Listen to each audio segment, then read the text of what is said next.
परम सत्कारयोग बहुत ही सत्कारयोग अध्यापक साहिबान ते प्यारे विद्यार्थियों, फतेह प्रवान करनी। वाहिगुरु जी का वाहिगुरु जी की फतेह। सो साडा जो अगला विषय जिहदे उत्ते असीं हुण केंद्रित करन लगे हैं, अरदास शक्ति। कल भी असीं कुछ गल्लां अरदास दे मुतलक 3-4 रैफरेंसिस तुहाडे नाल शेयर कीते सी। बेटा जी पहलां लिटरल गल करदे हां। फारसी विच एक शब्द है अर्जदाश्त। इहदा संधि छेद कर लीए, 2 शब्द बन जाते हैं, एक अर्ज ते एक दाश्त। अर्ज का भाव है बेनती ते दाश्त है रखना। अपनी बेनती नूं रखना, अपनी बेनती नूं पेश करना, अपनी बेनती सुनाउणी, कहनी, ये फारसी विच शब्द है अर्जदाश। इसका भाव है अपनी बेनती नूं किसी दे अगे रखना। संस्कृत विच 2 शब्द ने, एक अर्दंग ते एक आस। अर्दंग है मंगना ते आस है मुराद, मुराद मंगना। सो संस्कृत विच ये शब्द ने अर्दंग ते आस, जिन्हां दा भाव है मुराद मंगनी। ते फारसी विच शब्द है अर्जदाश्त, जिसका भाव है बेनती रखनी, बेनती पेश करनी। सो अरदास का समुचा ਸਾਹਿਤਕ भाव बन जाता है कि अपनी मन की भावना, मन की बेनती किसी दे अगे रखनी या मंगनी। ये तो एक ਸਾਹਿਤਕ है, लिटरल मीनिंग है। पर बेटा जी एक ਸਾਹਿਤ हुंदा, एक अध्यात्मकवाद हुंदा, अनुभव का खेत्र हुंदा है। जे आप अध्यात्मक अर्थ विचारीए अरदास दे, तो एक एकाग्र मन की विलकणी है। विलकणी की हुंदी है बेटा जी? की हुंदा विलकना? आपां कहने बच्चा विलक रहा है ना, कुरला रहा, अपनी गल लई बेबल हो रहा, अपनी मेरी गल मन लवो, मेरी गल सुन लवो।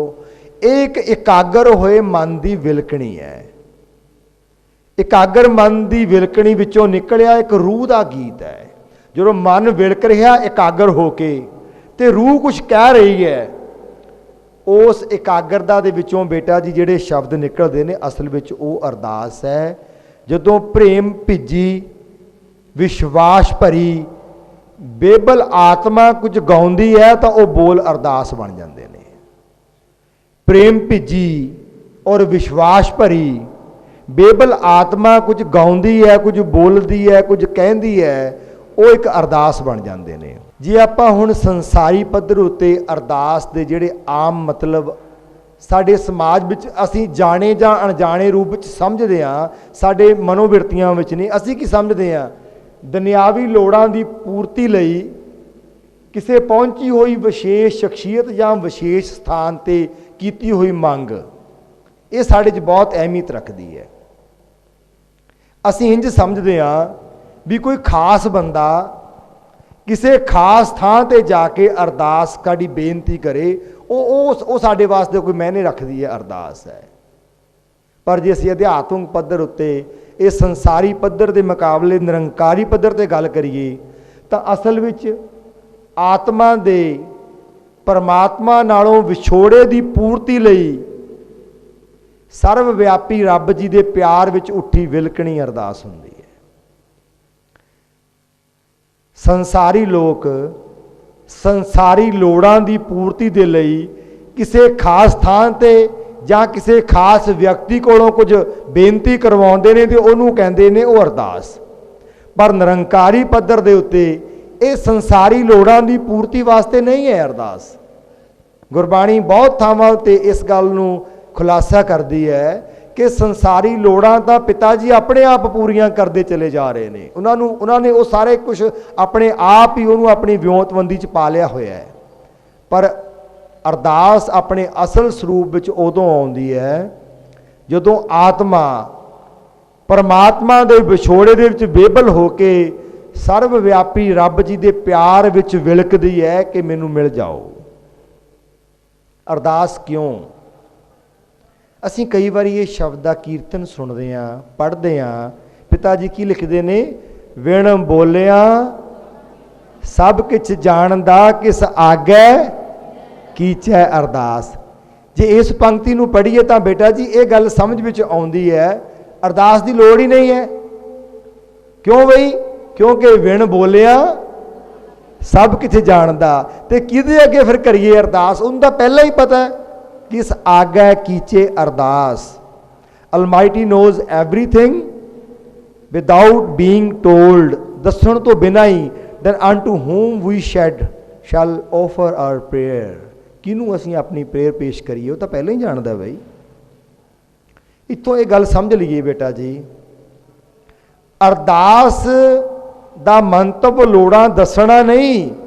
ਇਹ ਗੱਲ ਨੂੰ ਕਲੀਅਰ ਕਰੋ ਇਸ ਪੰਕਤੀ ਦਾ ਆਧਾਰ ਲੈ ਕੇ, ਗੁਰੂ ਸਾਹਿਬ ਦੇ ਇਸ ਫਰਮਾਨ ਦਾ ਆਧਾਰ ਲੈ ਕੇ। ਕਿਉਂਕਿ ਵਿਣ ਬੋਲਿਆ ਸਭ ਕੁਝ ਜਾਣਦਾ। ਇਸ ਕਰਕੇ ਅਰਦਾਸ ਦਾ ਮਤਲਬ ਆਪਣੀਆਂ ਲੋੜਾਂ ਦੱਸਣਾ ਨਹੀਂ। ਇੱਥੇ ਅਸੀਂ ਬਿਲਕੁਲ ਆਪਣੇ ਆਪ ਨੂੰ ਸਪਸ਼ਟ ਕਰਨਾ, ਇਸ ਗੱਲ ਦਾ ਖੁਲਾਸਾ ਕਰ ਲੈਣਾ ਕਿ ਅਰਦਾਸ ਦਾ ਮਤਲਬ ਇਹ ਬਿਲਕੁਲ ਨਹੀਂ ਹੈ ਕਿ ਪਰਮਾਤਮਾ ਨੂੰ ਆਪਣੀਆਂ ਲੋੜਾਂ ਦੱਸੀਆਂ ਜਾਣ, ਕਿਉਂਕਿ ਉਹ ਤਾਂ ਬਿਨਾਂ ਦੱਸਿਆ ਹੀ ਜਾਣਦਾ, ਬਿਨ ਬੋਲਿਆ ਸਭ ਕੁਝ ਜਾਣਦਾ। ਅਰਦਾਸ ਦਾ ਮਤਲਬ ਕੀ ਹੈ? ਕੀ ਮਤਲਬ ਹੈ ਅਰਦਾਸ ਦਾ? ਵਾਹਿਗੁਰੂ ਜੀ ਦੀ ਨੇੜਤਾ ਪ੍ਰਾਪਤ ਕਰਨੀ ਹੈ। ਅਸੀਂ ਅਰਦਾਸ ਇਸ ਕਰਕੇ ਨਹੀਂ ਕਰਦੇ ਕਿ ਵਾਹਿਗੁਰੂ ਜੀ ਤੁਹਾਨੂੰ ਪਤਾ ਨਹੀਂ ਮੈਨੂੰ ਮੁੰਡਾ ਚਾਹੀਦਾ ਹੈ, ਮੇਰੇ ਘਰੇ ਮੁੰਡਾ ਦੇ ਦਿਓ। ਬਾਬਾ ਜੀ ਤੁਹਾਨੂੰ ਪਤਾ ਨਹੀਂ ਮੈਨੂੰ ਨੌਕਰੀ ਚਾਹੀਦੀ ਹੈ, ਮੈਨੂੰ ਨੌਕਰੀ ਦੇ ਦਿਓ। ਬਾਬਾ ਜੀ ਤੁਹਾਨੂੰ ਪਤਾ ਨਹੀਂ ਮੇਰੀ ਮੱਝ ਦੁੱਧ ਨਹੀਂ ਦਿੰਦੀ ਹੈ, ਦੁੱਧ ਦੇਣ ਲੱਗ ਜਾਵੇ। ਬਾਬਾ ਜੀ ਤੁਹਾਨੂੰ ਪਤਾ ਨਹੀਂ ਮੈਨੂੰ ਵੱਡੀ ਕਾਰ ਚਾਹੀਦੀ ਹੈ। ਬਾਬਾ ਜੀ ਤੁਹਾਨੂੰ ਪਤਾ ਨਹੀਂ ਮੇਰਾ ਮੁਕੱਦਮਾ ਚੱਲਦਾ, ਉਹ ਮੇਰਾ ਜਿੱਤ ਦਿਓ। ਬੇਟਾ ਜੀ ਇਹ ਹੌਲੇ ਪੱਧਰ ਦੀਆਂ ਅਰਦਾਸਾਂ ਨੇ। ਬਾਬਾ ਜੀ ਜਾਣਦੇ ਨੇ, ਸਭ ਕੁਝ ਜਾਣਦੇ ਨੇ। ਅਸਲ ਵਿੱਚ ਬਾਬਾ ਜੀ ਨੂੰ ਦੱਸਣ ਦੀ ਕੁਝ ਲੋੜ ਨਹੀਂ, ਬਾਬਾ ਜੀ ਦੇ ਨਾਲ ਨੇੜਤਾ ਬਣਾਉਣ ਦੀ ਲੋੜ ਹੈ, ਬਾਬਾ ਜੀ ਦੇ ਨਾਲ ਪਿਆਰ ਪੈਦਾ ਕਰਨ ਦੀ ਲੋੜ ਹੈ। ਹੁਣ ਇਹ ਪੰਕਤੀ ਪੜ੍ਹੀਏ, ਜਦੋਂ ਪਿਆਰ ਪੈਦਾ ਹੋ ਜਾਵੇ ਤਾਂ ਸਾਹਿਬ ਬੋਲਦੇ ਨੇ, ਜੈ ਜੈ ਕਾਜ ਕਿਰਤ ਸੇਵਕ ਕੀ, ਤਹਾਂ ਤਹਾਂ ਉਠ ਧਾਵੈ, ਸੇਵਕ ਕਉ ਨਿਕਟੀ ਹੋਏ ਦਿਖਾਵੈ। ਜੈ ਜੈ ਕਾਜ ਕਿਰਤ ਸੇਵਕ ਕੀ, ਉੱਥੇ ਉੱਥੇ ਤਹਾਂ ਤਹਾਂ ਉੱਠ ਧਾਵੇ। ਉਹ ਭੱਜ ਕੇ ਆਪ ਮੂਹਰੇ ਆ ਖੜਦਾ ਤੇ ਉਸ ਕੰਮ ਨੂੰ ਕਰਦਾ। ਪਰ ਕਰਨ ਦੀ ਕੀ ਲੋੜ ਹੈ? ਨੇੜੇ ਹੋਣ ਦੀ ਲੋੜ ਹੈ। ਤੇ ਜਦੋਂ ਨੇੜੇ ਹੋ ਜਾਈਏ, ਉਹ ਆਪ ਨੇੜੇ ਹੋ ਕੇ ਸੇਵਕ ਕਉ ਨਿਕਟੀ ਹੋਏ ਦਿਖਾਵੇ। ਸੋ ਬੇਟਾ ਜੀ ਇਹ ਗੱਲ ਨੂੰ ਸਪਸ਼ਟ ਕਰ ਲਈਏ, ਅਰਦਾਸ ਦਾ ਮਤਲਬ ਰੱਬ ਜੀ ਨੂੰ ਆਪਣੀਆਂ ਲੋੜਾਂ ਦੱਸਣਾ ਨਹੀਂ, ਉਹ ਪਹਿਲਾਂ ਹੀ ਜਾਣਦੇ ਨੇ। ਅਰਦਾਸ ਦਾ ਮਤਲਬ ਇਹ ਹੈ ਕਿ ਮੈਂ ਰੱਬ ਜੀ ਦੇ ਨੇੜੇ ਹੋ ਜਾਵਾਂ, ਮੇਰਾ ਪਿਆਰ ਪੈ ਜਾਵੇ। ਅੰਗਰੇਜ਼ੀ ਵਿੱਚ ਇੱਕ ਕਹਾਵਤ ਹੈ, ਕਹਿੰਦੇ prayer is not required to make him aware about our needs, but is required to improve our competency to accomplish our goals. ਅਰਦਾਸ ਸਾਡੀ ਕਾਬਲੀਅਤ ਨੂੰ ਵਧਾ ਦਿੰਦੀ ਹੈ, ਅਰਦਾਸ ਸਾਡੀ ਯੋਗਤਾ ਨੂੰ ਵਧਾ ਦਿੰਦੀ ਹੈ। ਅਰਦਾਸ ਦਾ ਇਹ ਮਤਲਬ ਨਹੀਂ ਕਿ ਉਹ ਜੰਤਰ ਮੰਤਰ ਹੁੰਦਾ ਤੇ ਕੰਮ ਹੋ ਜਾਂਦਾ, ਨਹੀਂ। ਅਰਦਾਸ ਕੀ ਕਰਦੀ ਹੈ? ਪਰਮੇਸ਼ਰ ਜੀ ਤੁਹਾਡੇ ਵਿੱਚ ਆ ਵਸਦੇ ਨੇ ਔਰ ਤੁਹਾਡੀ ਕਾਬਲੀਅਤ ਨੂੰ, ਤੁਹਾਡੀ ਯੋਗਤਾ ਨੂੰ ਵਧਾ ਦਿੰਦੇ ਨੇ। ਉਹ ਕੰਮ ਤੁਹਾਡੇ ਕੋਲੋਂ ਹੀ ਕਰਵਾਉਂਦੇ ਨੇ, ਪਰ ਉਹ ਅਰਦਾਸ ਤੁਹਾਨੂੰ ਇੱਕ ਅਥਾਹ ਸ਼ਕਤੀ ਦੇ ਨੇੜੇ ਲੈ ਜਾਂਦੀ ਹੈ ਤੇ ਤੁਹਾਡੇ ਵਿੱਚ ਉਹ ਅਥਾਹ ਸ਼ਕਤੀਆਂ ਪ੍ਰਵੇਸ਼ ਕਰ ਜਾਂਦੀਆਂ ਨੇ ਤੇ ਉਹ ਵੱਡੇ ਵੱਡੇ ਕੰਮ ਤੁਸੀਂ ਕਰ ਲੈਂਦੇ ਹੋ ਜਿਹੜੇ ਤੁਹਾਡੇ ਲਈ ਅਸੰਭਵ ਮਹਿਸੂਸ ਹੁੰਦੇ ਨੇ। ਇਸੇ ਕਰਕੇ ਬੇਨਤੀ ਹੈ, ਇਹ ਅਰਸੇ ਕਰਕੇ ਸਤਿਗੁਰਾਂ ਦਾ ਇਹ ਨਿਰਣਾ ਹੈ ਕਿ ਜਿਹੜਾ ਵੀ ਕੰਮ ਕਰਨਾ, ਕੀਤਾ ਲੋੜੀਏ ਕੰਮ ਸੋ ਹਰ ਪੈ ਆਖੀਏ। ਉਹ ਪਰਮਾਤਮਾ ਨੂੰ ਆਖ ਦੇਵੋ, ਦੱਸਣਾ ਨਹੀਂ ਹੈ। ਉਹਨੂੰ ਪਤਾ ਹੈ, ਉਹਨੂੰ ਆਖਣਾ ਹੈ ਕਿ ਪਿਤਾ ਜੀ ਤੁਸੀਂ ਮੈਨੂੰ ਇਹ ਪ੍ਰੇਰਨਾ ਕੀਤੀ। ਉਦਾਹਰਨ ਦੇ ਤੌਰ ਤੇ ਅਸੀਂ ਇਮਤਿਹਾਨ ਦੇਣ ਜਾ ਰਹੇ ਹਾਂ। ਰੱਬ ਜੀ ਨੂੰ ਇਹ ਕਹਿਣ ਦੀ ਲੋੜ ਨਹੀਂ ਕਿ ਮੇਰੇ ਇੰਨੇ ਨੰਬਰ ਆ ਜਾਣ। ਇਹ ਰੱਬ ਜੀ ਨੂੰ ਪਤਾ ਹੈ। ਤੁਹਾਨੂੰ ਬਹੁਤ ਉਦਾਹਰਨਾਂ ਦਿੱਤੀਆਂ ਜਾ ਸਕਦੀਆਂ ਜਿਨ੍ਹਾਂ ਲੋਕਾਂ ਦੇ ਨੰਬਰ ਬਹੁਤੇ ਨਹੀਂ ਸਨ, ਪਰ ਉਹਨਾਂ ਦੇ ਬਹੁਤ ਵੱਡੇ ਵੱਡੇ ਕੰਮ ਕੀਤੇ, ਬਹੁਤ ਨਾਮਣਾ ਖੱਟਿਆ, ਬਹੁਤ ਸੇਵਾ ਕੀਤੀ, ਬਹੁਤ ਯੋਗਦਾਨ ਪਾਇਆ ਸਮਾਜ ਦੇ ਵਿਕਾਸ ਵਿੱਚ, ਬਹੁਤ ਵੱਡੇ ਵੱਡੇ ਇਨਸਾਨ ਬਣੇ। ਗੱਲ ਕੀ ਹੈ? ਵਾਹਿਗੁਰੂ ਜੀ ਤੁਸੀਂ ਮੈਨੂੰ ਪ੍ਰੇਰਨਾ ਕੀਤੀ, ਤੁਸੀਂ ਮੈਨੂੰ ਬਲ ਦਿੱਤਾ, ਮੈਂ ਪੜ੍ਹਿਆ, ਮੈਂ ਤਿਆਰੀ ਕੀਤੀ ਹੈ, ਮੈਂ ਇਮਤਿਹਾਨ ਦੇਣ ਜਾ ਰਿਹਾ। ਤੁਸੀਂ ਮੈਨੂੰ ਆਪਣਾ ਪ੍ਰੇਮ ਬਖਸ਼ਿਓ, ਜਿਵੇਂ ਤੁਹਾਨੂੰ ਭਾਵੇ ਮੇਰੇ ਅੰਗ ਸੰਗ ਹੋ ਕੇ ਆਪ ਮੇਰੇ ਤੇ ਸਿਰ ਤੇ ਹੱਥ ਰੱਖ ਕੇ ਕਿਰਪਾ ਕਰਨੀ ਕਿ ਮੈਂ ਜਿਹੜੀ ਤਿਆਰੀ ਕੀਤੀ ਹੈ ਮੈਂ ਆਪਣੇ ਕਾਰਜ ਵਿੱਚ ਯਤਨ ਕਰ ਸਕਾਂ ਕਿ ਜਿਸ ਕੰਮ ਨੂੰ ਮੈਂ ਪ੍ਰਪੇਅਰ ਹੋ ਕੇ ਜਾ ਰਿਹਾ ਉਹਨੂੰ ਮੈਂ ਵਧੀਆ ਢੰਗ ਨਾਲ ਕਰ ਸਕਾਂ। ਹੁਣ ਵਧੀਆ ਕੀ ਹੈ, ਹੋ ਸਕਦਾ ਫੇਲ ਹੋ ਜਾਣਾ ਹੀ ਵਧੀਆ ਹੋਵੇ। ਮੇਰੀ ਗੱਲ ਦਾ ਗੁੱਸਾ ਨਾ ਕਰਿਓ ਕਿ ਸਰ ਕੀ ਕਹਿ ਰਹੇ ਨੇ। ਬੇਟਾ ਜੀ ਹੋ ਸਕਦਾ ਉਸ ਇਮਤਿਹਾਨ ਵਿੱਚੋਂ ਫੇਲ ਹੋ ਜਾਣ ਵਿੱਚ ਹੀ ਸਾਡਾ ਫਾਇਦਾ ਹੋਵੇ।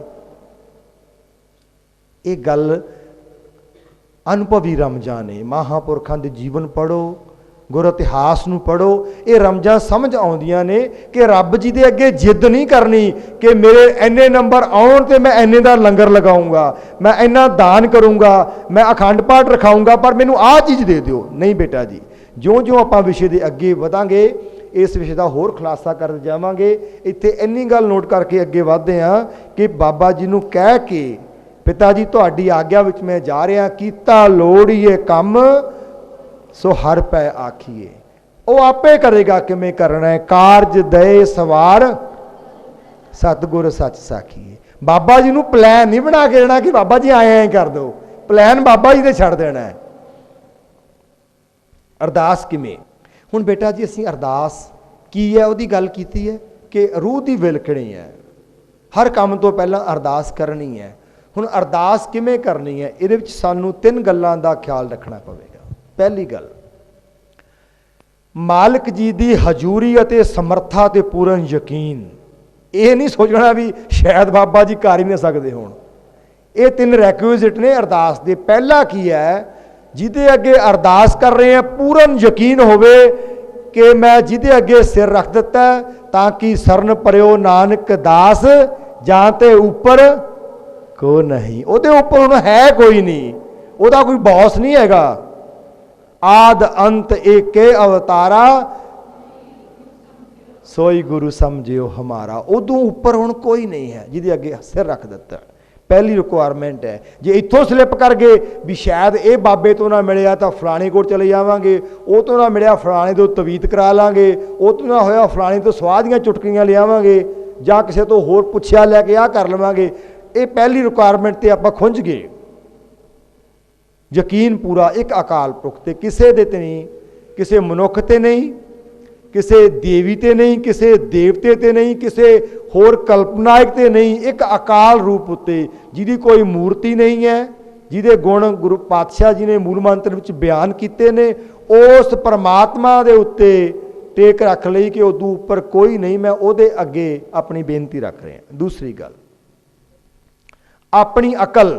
ਜੇ ਅਰਦਾਸ ਪੂਰੀ ਕਰਵਾਉਣੀ ਹੈ ਤਾਂ ਮਹਾਂਪੁਰਖਾਂ ਦੇ ਜੀਵਨਾਂ ਵਿੱਚੋਂ ਇਹ ਗੱਲਾਂ ਸਮਝ ਆਉਂਦੀਆਂ ਨੇ ਕਿ ਆਪਣੀ ਤਾਕਤ, ਆਪਣੀ ਅਕਲ, ਆਪਣੀ ਪਹੁੰਚ ਪਾਸੇ ਰੱਖ ਦਿਓ। ਜਦੋਂ ਅਰਦਾਸ ਕਰ ਦਿੱਤੀ ਨਾ, ਫਿਰ ਆਪਣੀ ਅਕਲ, ਆਪਣੀ ਤਾਕਤ ਤੇ ਆਪਣੀ ਪਹੁੰਚ ਦਾ ਮਾਣ ਨਾ ਕਰੋ ਕਿ ਮੈਨੂੰ ਤਾਂ ਬਹੁਤ ਬੰਦੇ ਜਾਣਦੇ ਨੇ, ਮੇਰੀ ਤਾਂ ਸਰਕਾਰੀ ਦਰਬਾਰੇ ਚੱਲਦੀ ਹੈ, ਨਾਲੇ ਅਰਦਾਸ ਵੀ ਕਰੀ ਜਾਣੀ ਤੇ ਨਾਲੇ ਫਿਰ ਮਨ ਵਿੱਚ ਇਹ ਸੰਕਲਪ ਹੋਣਾ ਵੀ ਚੱਲ ਇਹ ਤਾਂ ਕੰਮ ਮੈਂ ਕਰਵਾ ਹੀ ਲੈਣਾ ਕਿਉਂਕਿ ਮੇਰੀ ਤਾਂ ਬਹੁਤ ਪਹੁੰਚ ਹੈ। ਇਹ ਥੋੜਾ ਖੁਲਾਸਾ ਕਰ ਲਈਏ, ਪਰ ਇੱਥੋਂ ਇਹ ਮਤਲਬ ਹੀ ਨਹੀਂ ਲੈ ਲੈਣਾ ਕਿ ਅਰਦਾਸ ਕਰਕੇ ਕੋਈ ਯਤਨ ਹੀ ਨਹੀਂ ਕਰਨਾ। ਇਸ ਦਾ ਥੋੜਾ ਜਿਹਾ ਖੁਲਾਸਾ ਕਰ ਲੈਣਾ ਚਾਹੀਦਾ ਹੈ, ਕੋਈ ਦੁਬਿਧਾ ਨਾ ਰਹਿ ਜਾਵੇ। ਜਿਵੇਂ ਇੱਕ ਉਦਾਹਰਨ ਲੈ ਲਵਾਂ, ਆਪਾਂ ਇਹ ਸੁਣਦੇ ਹਾਂ ਮਹਾਭਾਰਤ ਵਿੱਚੋਂ, ਮੈਂ ਇੱਕ ਉਦਾਹਰਨ ਤੁਹਾਡੇ ਨਾਲ ਸ਼ੇਅਰ ਕਰਦਾ ਕਿ ਇਹ ਗੱਲ ਸੁਣੀ ਜਾਂਦੀ ਹੈ ਕਿ ਦੁਸ਼ਾਸਨ ਦ੍ਰੋਪਦੀ ਨੂੰ ਖਿੱਚ ਕੇ ਲੈ ਕੇ ਜਾ ਰਿਹਾ ਭਰੀ ਸਭਾ ਵਿੱਚ, ਉਹਨੂੰ ਨਗਨ ਕਰਨਾ ਹੈ, ਉਹਦੀ ਬੇਪਤੀ ਹੋ ਰਹੀ ਹੈ। ਕਹਿੰਦੇ ਉੱਥੇ ਉਹ ਖੜੀ, ਜਦੋਂ ਉਹਨੂੰ ਦੁਸ਼ਾਸਨ ਖਿੱਚ ਕੇ ਲੈ ਕੇ ਜਾ ਰਿਹਾ ਤਾਂ ਉਹਨੇ ਕ੍ਰਿਸ਼ਨ ਜੀ ਨੂੰ ਯਾਦ ਕਰਨਾ ਸ਼ੁਰੂ ਕਰ ਲਿਆ। ਉਹ ਖਿੱਚਦਾ ਗਿਆ, ਉਹਦੀ ਬੇਪਤੀ ਕਰਦਾ ਲਿਜਾ ਰਿਹਾ, ਕਹਿੰਦੇ ਉਹ ਕ੍ਰਿਸ਼ਨ ਜੀ ਨੂੰ ਯਾਦ ਕਰ ਰਹੀ ਹੈ, ਪਰ ਉਹਦੀ ਕ੍ਰਿਸ਼ਨ ਜੀ ਕਹਿੰਦੇ ਕੋਈ ਹਿਫਾਜ਼ਤ ਨਹੀਂ ਕਰ ਰਹੇ, ਉਹਦੀ ਬੇਪਤੀ ਨਿਰੰਤਰ ਜਾਰੀ ਚੱਲ ਰਹੀ ਹੈ।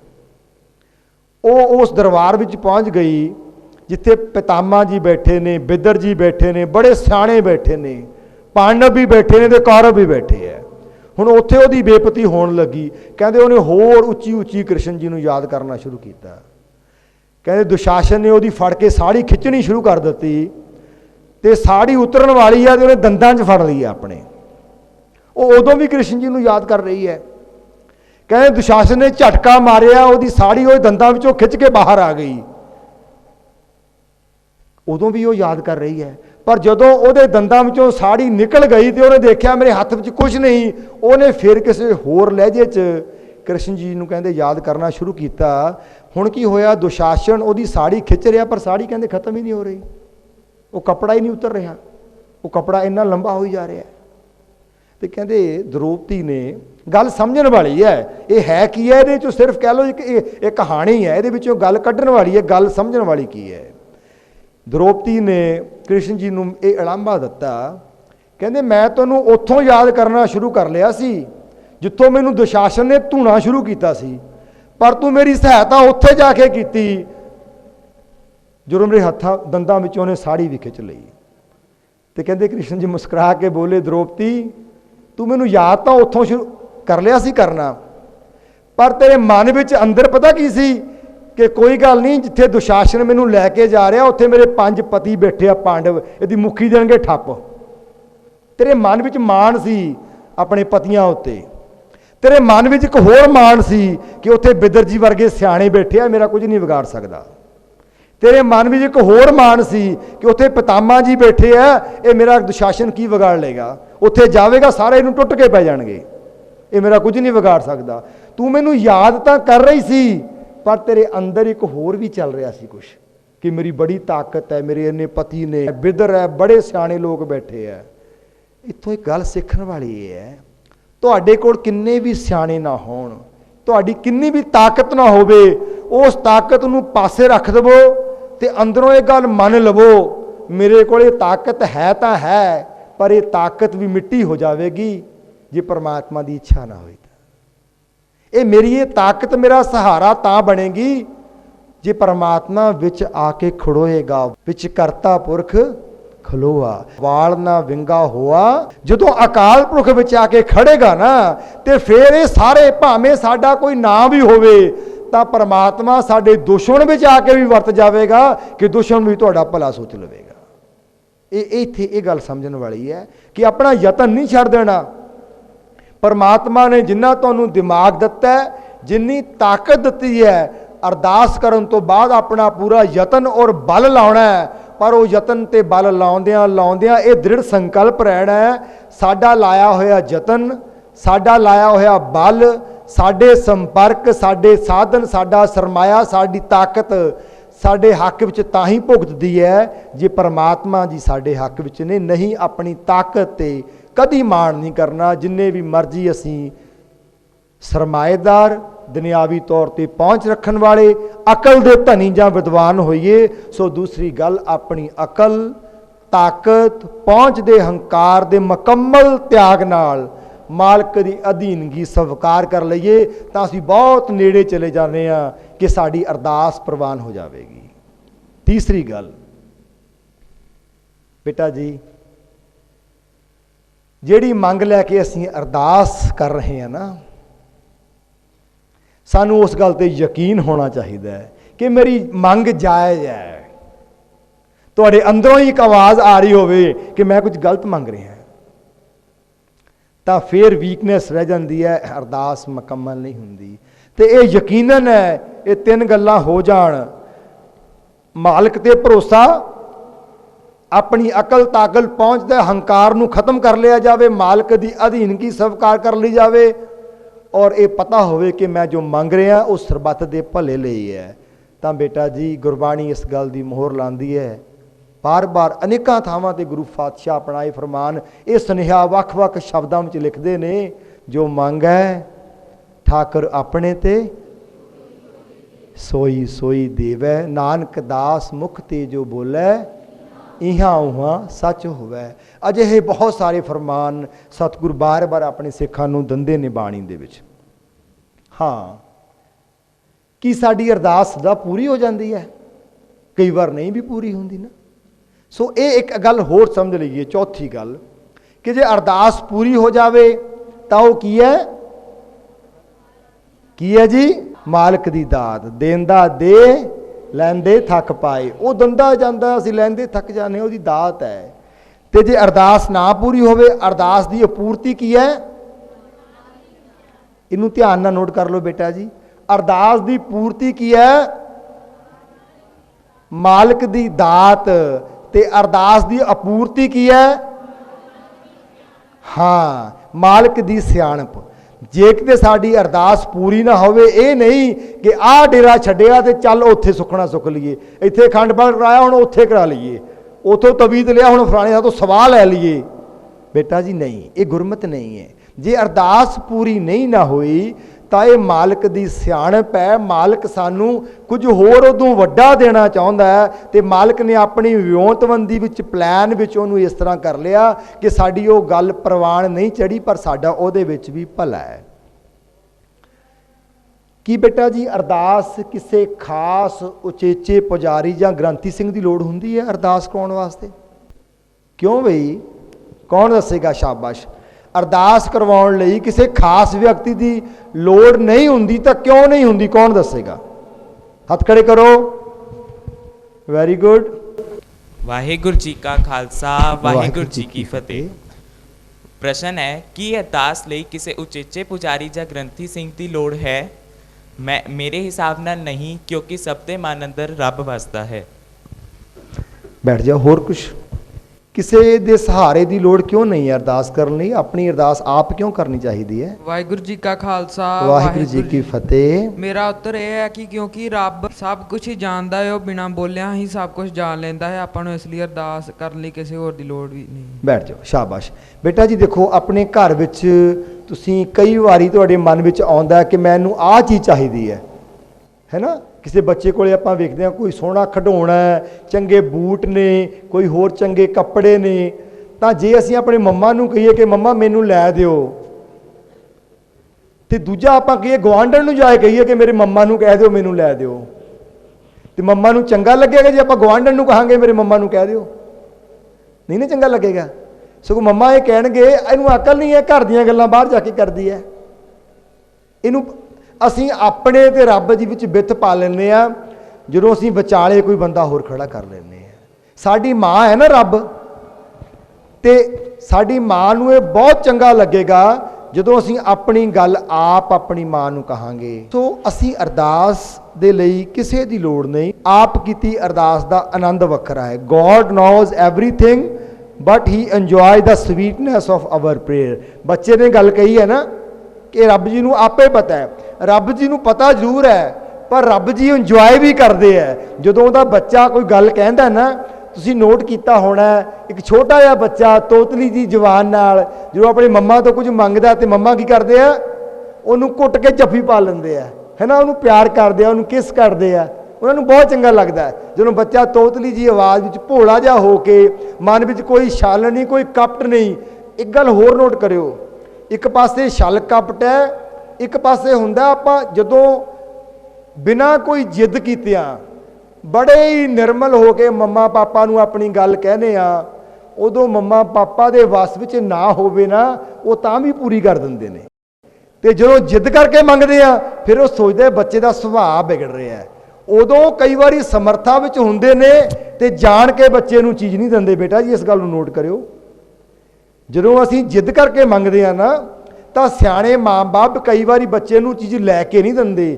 ਉਹ ਲੈ ਕੇ ਦੇ ਸਕਦੇ ਨੇ ਪਰ ਨਹੀਂ ਦਿੰਦੇ, ਕਿਉਂਕਿ ਉਹ ਚਾਹੁੰਦੇ ਨੇ ਬੱਚੇ ਦਾ ਜਿੱਦੀ ਸੁਭਾਅ ਨਾ ਬਣੇ, ਬੱਚਾ ਫਸੀ ਨਾ ਹੋਵੇ, ਅੜੀਅਲ ਨਾ ਹੋਵੇ ਕਿ ਮੈਨੂੰ ਆਈ ਚਾਹੀਦਾ ਹੈ। ਤੇ ਰੱਬ ਜੀ ਵੀ ਮਾਂ ਆ, ਤੇ ਜੋ ਰੱਬ ਜੀ ਕੋਲ ਜਿੱਦ ਕਰਦੇ ਆ ਤੇ ਰੱਬ ਜੀ ਉਹਨੂੰ ਉੱਦਾਂ ਹੀ ਵੇਖਦੇ ਨੇ ਜਿਵੇਂ ਸਾਡੇ ਮੰਮੀ ਪਾਪਾ ਜਦੋਂ ਅਸੀਂ ਜਿੱਦ ਕਰਦੇ ਆ ਉੱਦਾਂ ਵੇਖਦੇ ਆ। ਰੱਬ ਜੀ ਨੂੰ ਤੋਤਲੀ ਜ਼ਬਾਨ ਵਿੱਚ, ਮਿੱਠੀ ਜ਼ਬਾਨ ਵਿੱਚ, ਸ਼ੁੱਧ ਹਿਰਦੇ ਨਾਲ ਕਹਿ ਦਿਓ ਤੇ ਰੱਬ ਜੀ ਉਹਨੂੰ ਆਪਣੇ ਆਪ ਜ਼ਰੂਰ ਸੁਣ ਲੈਂਦੇ ਨੇ, ਤੇ ਰੱਬ ਜੀ ਨੂੰ ਚੰਗਾ ਲੱਗਦਾ ਕਿ ਮੇਰਾ ਬੱਚਾ ਮੈਨੂੰ ਕੁਝ ਕਹਿ ਰਿਹਾ ਹੈ। ਅਰਦਾਸ ਦਾ ਸਰੂਪ ਬੇਟਾ ਜੀ, ਅਰਦਾਸ ਦਾ ਅਧਿਆਤਮਕ ਪੱਧਰ ਤੇ ਕੋਈ ਸਰੂਪ ਨਹੀਂ ਹੈ, ਇਹ ਵਿਲਕਣੀ ਹੈ, ਸ਼ਬਦਾਂ ਦੀ ਮੁਹਤਾਜ ਨਹੀਂ। ਇੱਕ ਹਰਗੋਬਿੰਦ ਸਾਹਿਬ ਵੇਲੇ ਇੱਕ ਸਾਖੀ ਆਉਂਦੀ ਹੈ ਨਾ, ਇੱਕ ਮਾਤਾ ਗਾ ਰਹੀ ਹੈ, ਉਹ ਤੇਰੇ ਵਰਗਾ ਨਾ ਪਾਪੀ ਦਾਤਿਆ, ਮੇਰੇ ਵਰਗਾ ਨਾ ਬਖਸ਼ਣਹਾਰ ਜੀ। ਸੁਣੀਏ ਸਾਖੀ? ਛੇਵੇਂ ਪਾਤਸ਼ਾਹ ਦੇ ਵੇਲੇ ਇੱਕ ਬੀਬੀ ਇਦਾਂ ਗਾ ਰਹੀ ਹੈ ਖੜੀ ਸੰਗਤ ਵਿੱਚ, ਕਹਿੰਦੀ ਤੇਰੇ ਵਰਗਾ ਨਾ ਪਾਪੀ ਦਾਤਿਆ, ਮੇਰੇ ਵਰਗਾ ਨਾ ਬਖਸ਼ਣਹਾਰ ਜੀ। ਮੇਰੇ ਵਰਗੇ ਜਾ ਕੇ ਹਲੂਣੇ, ਉਹ ਬੁੜੀਏ ਕੀ ਬੋਲੀ ਜਾਂਦੀ ਹੈ ਤੂੰ? ਹਰਗੋਬਿੰਦ ਸਾਹਿਬ ਮੁਸਕਰਾ ਪਏ, ਕਹਿੰਦੇ ਸਿੱਖਾ ਚੁੱਪ ਕਰ ਜਾ, ਇਹਨੂੰ ਬੋਲਣ ਦੇ ਜੋ ਬੋਲਦੀ ਹੈ। ਕਹਿੰਦੇ ਜਿੱਥੋਂ ਇਹ ਬੋਲਦੀ ਹੈ ਨਾ ਉੱਥੇ ਪਹੁੰਚਣਾ ਬੜਾ ਔਖਾ ਹੈ। ਸਤਿਗੁਰੂ ਬੜੇ ਬੇਅੰਤ ਨੇ। ਇਹਦਾ ਮਤਲਬ ਇਹ ਨਹੀਂ ਗੁਰਬਾਣੀ ਗਲਤ ਪੜ੍ਹਨੀ ਸ਼ੁਰੂ ਕਰ ਦੇਣੀ ਹੈ, नहीं नहीं, इदां नहीं। गुरबाणी शुद्ध पढ़नी है, गुरबाणी प्रेम नाल पढ़नी है, गुरबाणी भिजी बिरती नाल पढ़नी है। पर परमात्मा कुछ होर वेखदा है। परमात्मा रूह का प्यार वेखदा कि मेरा सिख भिजिया किन्ना होया है, मेरा सिख गड़ूंद किन्ना मेरे प्यार विच। सो अरदास शब्दां दी मोहताज नहीं है, अरदास तां बिलकणी है, रूह की बिलकणी है। हजरत मूसा जी एक दिन तुरे जा रहे सन जंगल दे विच, ते एक आजड़ी बैठा सी ते बैठा गल्लां करे रब नाल। कहंदा रब बेचारा गरीब है पर रब नूं प्यार बहुत करदा है। रब तू मैनूं किते मिल पवे ना, मैं तेरे सारे कपड़े मल मल के धो देवां, तैनूं सा नवा देवां। मेरा ये वरतांत मिलदा मूसा जी के इतिहास में, जीवन में, कि रब्बा तू मैनूं किते मिल पवे, मैं तेरे सारे कपड़े मल मल के धोऊंगा, मैं तेरियां लत्तां घुट दूंगा, तू थकिया होवेगा, मैं तैनूं बकरियां दुध चो के पिआऊंगा। कहते मूसा जी कोल दी लंघ रहे, उन्हें चपेड़ मारी कढ़ के, ओए तू कित्थों जंप पिया रब दे कपड़े धोण वाला, रब नूं किहड़ी मैल लगी है। ते मूसा जी दे इतिहास लिखिआ है, कहंदे आकाशवाणी होई, कहंदे मूसिया तैनूं मैं रब नाल जोड़न नूं किहा सी, तोड़न नूं तां नहीं किहा सी। ते मूसा जी कहंदे की हो गया मेरे कोलों। वो कहंदे भलिया पुरुष है, तो पहले ही जुड़िया बैठा, तू मूँह ते चपेड़ मारी, ये मेरे कपड़े भी धो सकता है, मैं इहदा बकरियां दा दुध भी पी सकता है। सो बेटा जी एक प्यार है, ये विलकणी है, ये शब्दां विच नहीं वजी जा। एक कश्मीर की बुढ़ी माई की गल सुनी है, उन्हें एक ना सोहना जिहा कादा, बेचारी बुढ़ी सी, गरीब सी, कोई बहुते पैसे भी नहीं, पर बड़े प्यार दे नाल जिन्ना को उहदा वस विच सी उहो जे सधारण कपड़े दा उन्हें एक चोला तैयार किया। तुर नहीं सकती, बजुर्ग सी, ते मन विच ये चाह सी कि मेरा ये चोला जिहड़ा मैं अपने हत्थीं तैयार किया है, ये हरगोबिंद साहब आके लै लैण ते पहन लैण। इहनूं बड़ा प्यार सी। ते इतिहास लिखिआ मिलदा है, जदों गुरु हरगोबिंद साहब नानक मते गए ना, उत्थे सिद्धा ने एक दरख्त सुका दिता सी गुरु नानक साहब दे वेले दा। हरगोबिंद साहब ने उत्थे केसर दे छिट्टे मारे ते उहनूं हरिया कीतिआ। अज भी वो उत्थे दरख्त सानूं मिलदा है। उत्थे सतगुरु विराजमान ने, ते उधर कश्मीर बैठी वो बुढ़ी माई बेनतियां कर रही है कि हरगोबिंद पातशाह मैं तो उठ के नहीं जा होना तेरे कोले, आ मैं तिल फुल चोला तैयार किया, आके प्रवान कर लै।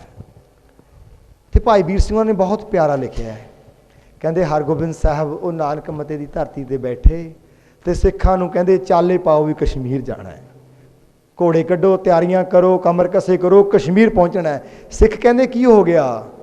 सतगुर कहंदे वो माता बड़े प्यार नाल विलकणी रूह दे विचों गा रही है, उन्हें चोला तैयार किया, माता का चोला प्रवान कर रहा है। क्या बात है। देखो सतगुर तां कट कट दी जानदा है, पट पट दी जानदा है, दिलां दिलां दी जानदा है, भले बुरे की पीर पछाणत। एक होर हरगोबिंद साहब दे वेले दी साखी है। किसी बच्चे की माता ने अपने बच्चे नूं एक गल कही कि बेटा हरगोबिंद साहब जानी जान ने, जदों याद करो उत्थे ही पहुँच जाते हैं। बुढ़ी माई ने याद किया, कश्मीर जा पहुँचे। होर बहुत साखियां ने, होर पातशाहां दियां भी बहुत ने। हरगोबिंद साहब तो बिना बाकी पातशाहियां दियां भी इहो जिहियां साखियां सानूं मिलदियां ने। संगतां याद करदियां ने, गुरु प्यारे बेबल हुंदे ने, सतगुर निहाल कर दिंदे ने जाके। ते माता अपने बेटे नूं कह रही है, जिवें अनभोल मन हुंदा, अनभोल मन ही परमात्मा का प्यार प्राप्त करता है। तो वो बेटा अपनी माँ नूं कहण लग्या, माता जी जे मैं याद कर लिया हरगोबिंद साहब हुणे ही आ गए, मैं गुरु साहब नूं भेंट की करांगा, माता मैनूं कुछ दे दिओ, भेटा देनी है गुरु जी नूं जे आए तां। गरीब सी। माता ने सोचा भी बच्चा हुण जुड़ गया, इनू की कहाँ, घर विच की है। देखिया तो गुड़ की ढेली पई है। वो ढेली माता ने अपने पुत्र नूं फड़ा दित्ती, कहंदे पुत्र आ लै फड़। हरगोबिंद साहब आ गए तो ढेली दे दी। कहंदे वो बच्चे ना अपने पल्ले नाल बन लई, ते पल्ले नाल बन लई। ते इतिहास विच लिखिआ है, वो बच्चा आवाज़ मारिया करे, हरगोबिंद साहब आ जाओ, मैं गुड़ बन्नी बैठा पल्ले नाल। कहंदे कई दिन ते कई महीने लंघ गए, गुरु साहब ना आए, ते बच्चे का ना ही उन्हें च पल्ला पै गया। ਲੋਕੀ ਉਹਨੂੰ ਪੱਲਾ ਹੀ ਕਹਿਣ ਲੱਗ ਗਏ। ਇੱਕ ਦਿਨ ਵਿਰਾਗ ਵਿੱਚ ਆਇਆ, ਪੈੜੀਆਂ 'ਚ ਖੜਿਆ, ਨੇਤਰ ਭਰ ਲਏ, ਕਹਿੰਦੇ ਹਰਗੋਬਿੰਦ ਪਾਤਸ਼ਾਹ ਆ ਜਾਓ, ਹੁਣ ਤਾਂ ਲੋਕੀ ਮੈਨੂੰ ਪੱਲਾ ਹੀ ਕਹਿਣ ਲੱਗ ਗਏ ਨੇ। ਕਿਉਂਕਿ ਯਾਦ ਹੀ ਅੱਜ ਕੀਤਾ ਸੀ ਨਾ, ਅੰਦਰੋਂ ਪਕੜ ਮਜ਼ਬੂਤ ਹੀ ਅੱਜ ਹੋਈ ਸੀ। ਸਤਿਗੁਰਾਂ ਨੇ ਸਿੰਘਾਂ ਨੂੰ ਕਿਹਾ ਚਲੋ ਭਾਈ ਪੱਲੇ ਕੋਲੋਂ ਗੁੜ ਦੀ ਢੇਲੀ ਲੈ ਕੇ ਆਉਣੀ ਹੈ। ਬੱਚਿਓ ਇੱਦਾਂ ਗੁਰੂ ਪਿਆਰ ਕਰਦਾ ਹੈ।